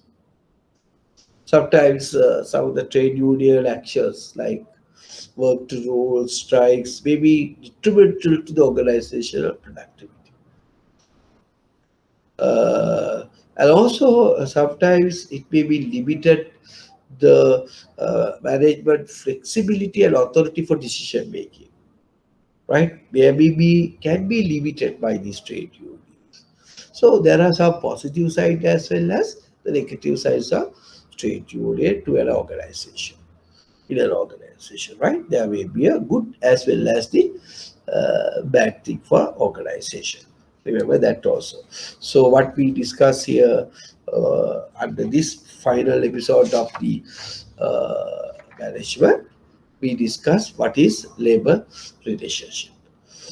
It's very important to have a better relationship with the trade unions, right? Then we discuss in detail the importance of labor relationships, and also we discuss what are the objectives of labor relationship, and then we discuss the industrial piece, uh, that is LRM system. What parties constitute the LR system?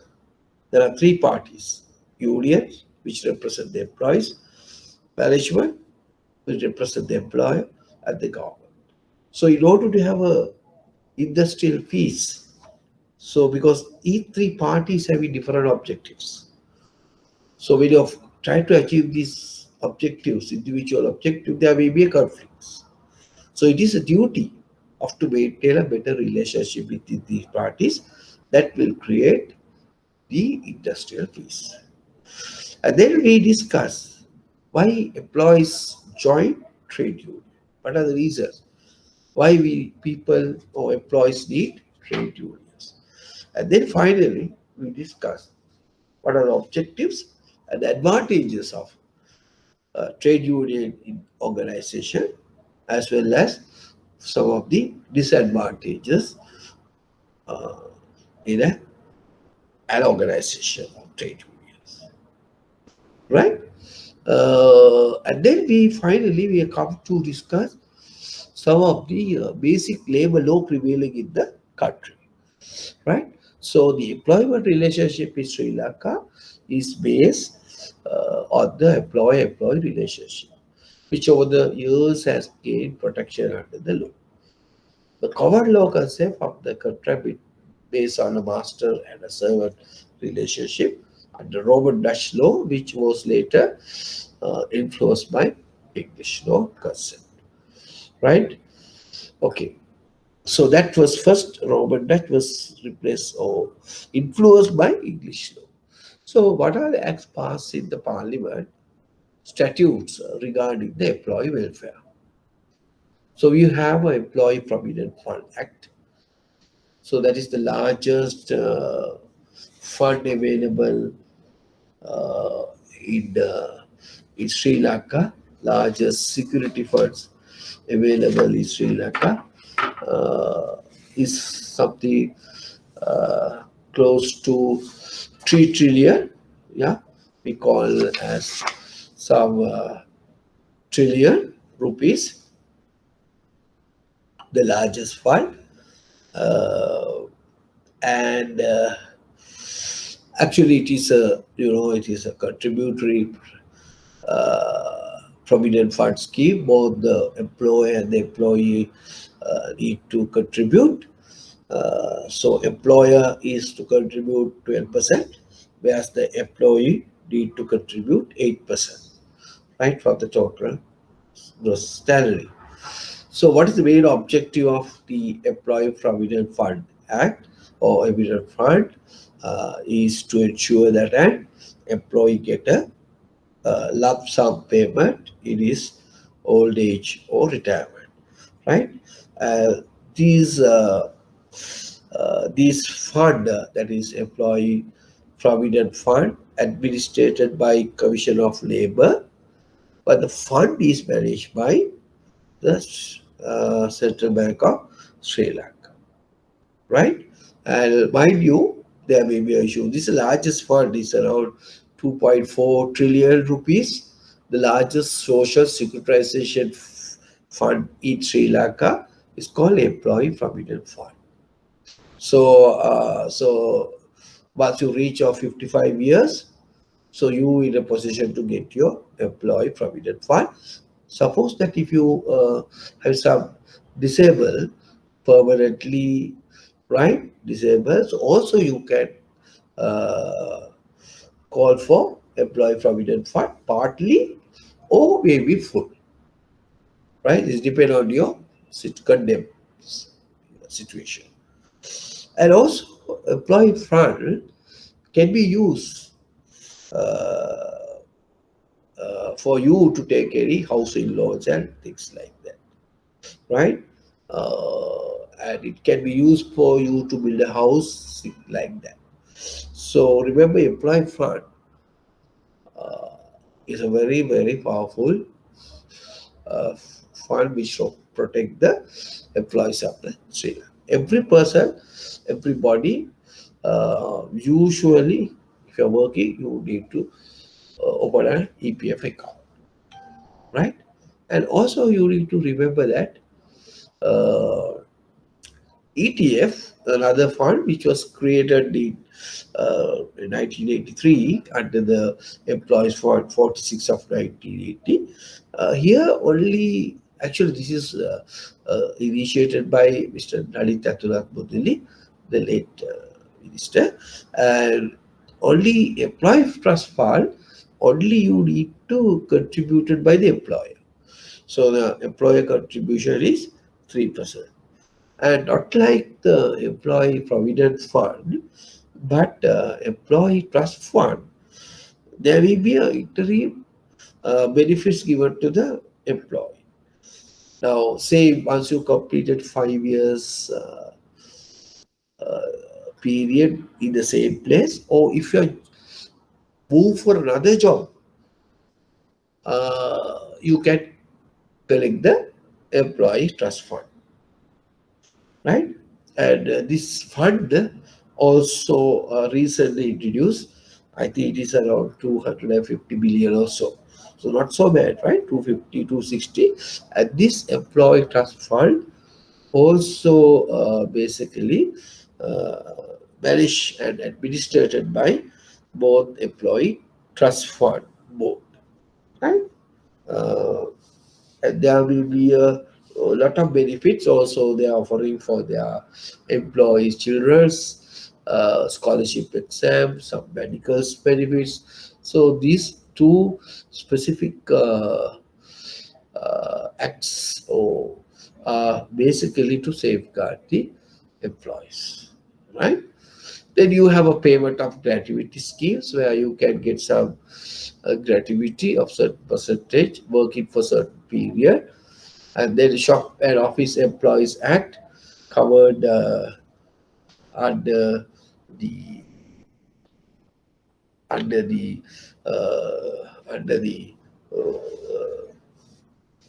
if you employees of the organizations, usually bank employees covered under Shop and Office Employees Act. There they talk about the number of hours worked for day.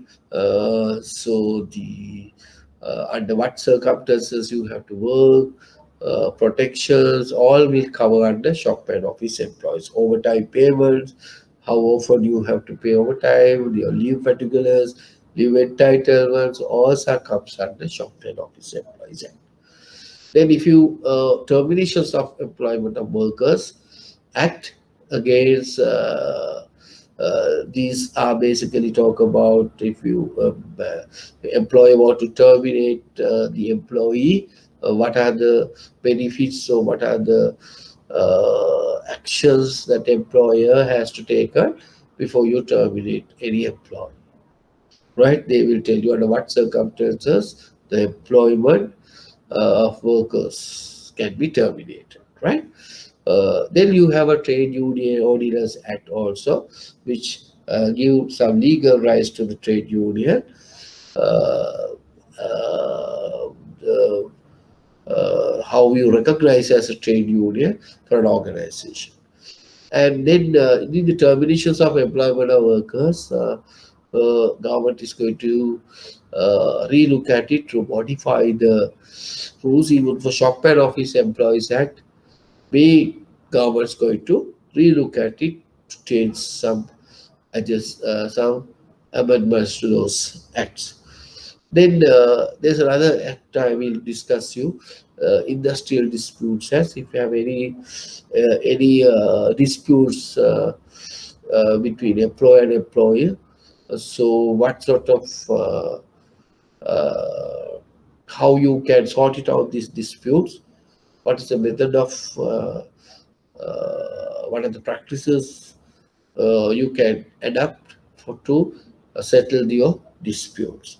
So these are some of the act passed by the parliament, statutes regarding the employees welfare, right? So this with this information, so we have come to an end of HR part, right? We have come to an end of HR part.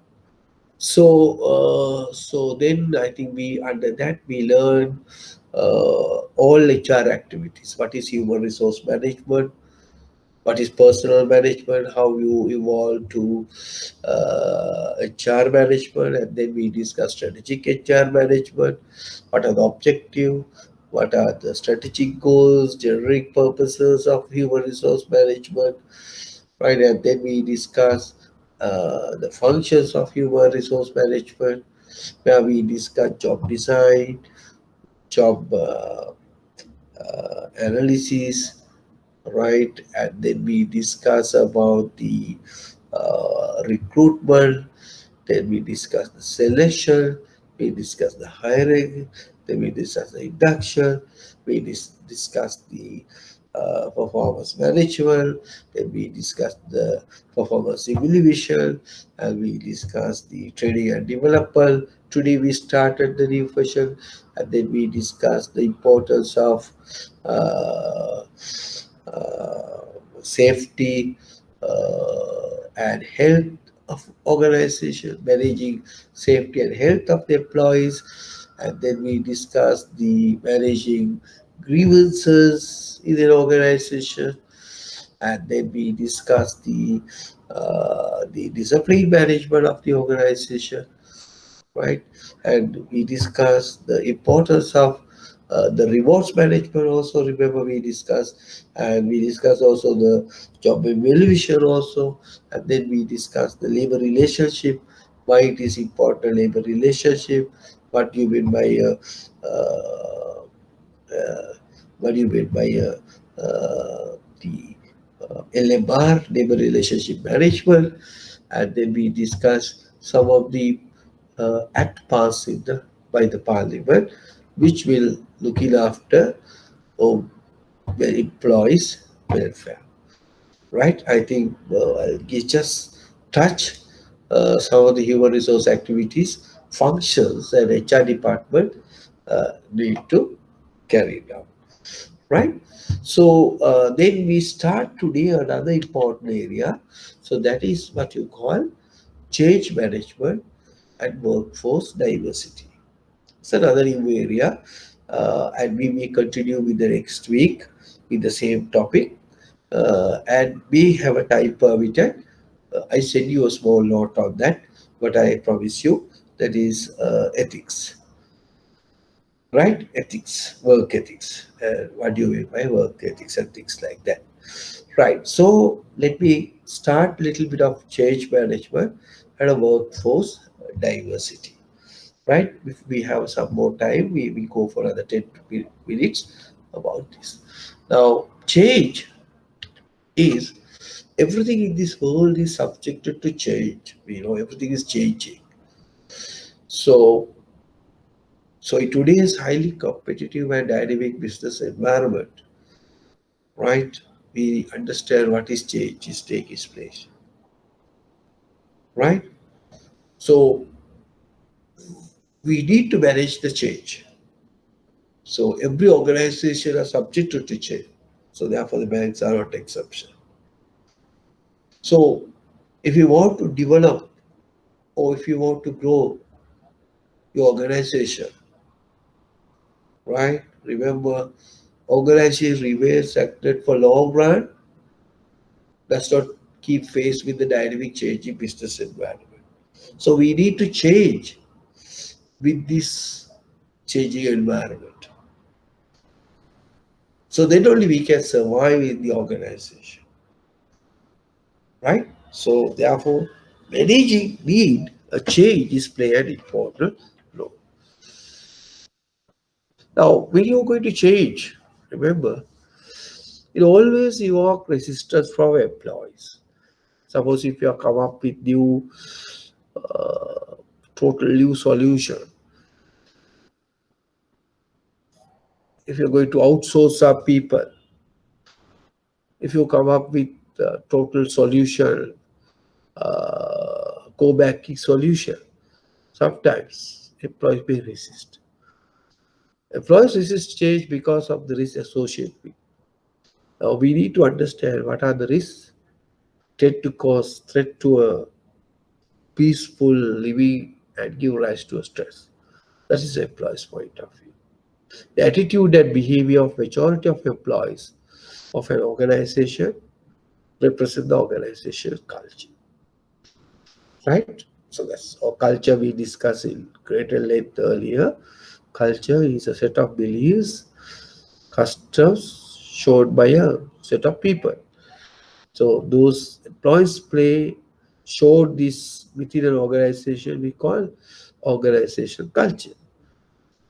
So organization culture reflected organization behavior. Right? So therefore, remember, we need to understand the culture of the organization before we come up with any changing implication for organization. Right? So there will be a concept of change. So a lot of people have come up with, as usual, many definitions for change.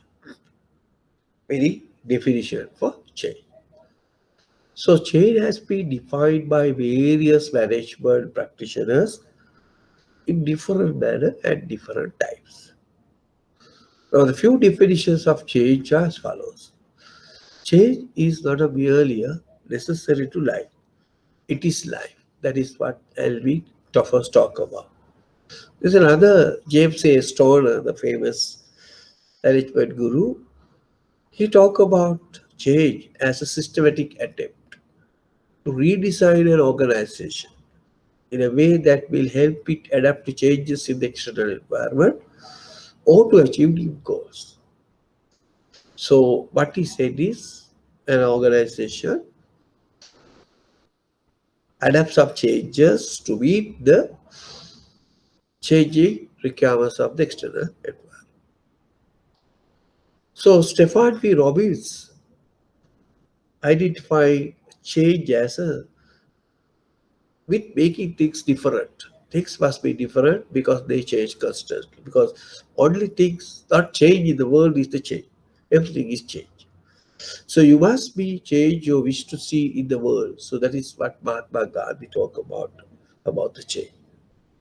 So John F. Thomas is talking about the change as that it is a deliberate design and implementation of structural innovation. Somebody says change is a structural innovation or innovation. Right? Change is an innovation. And Ricky Griffin talk about change as a substantive modification to some part of the organization. Whatever they talk about, whatever the scholars talk about the change, covered things changes, but with the changing environment, we are living in a highly vocal environment, so everything must keep on change. Organization need to be changed, right? So you need to understand on that. Right, with this footnote, so we will stop today and we will discuss in details about the change management next week, and then thereby we finally conclude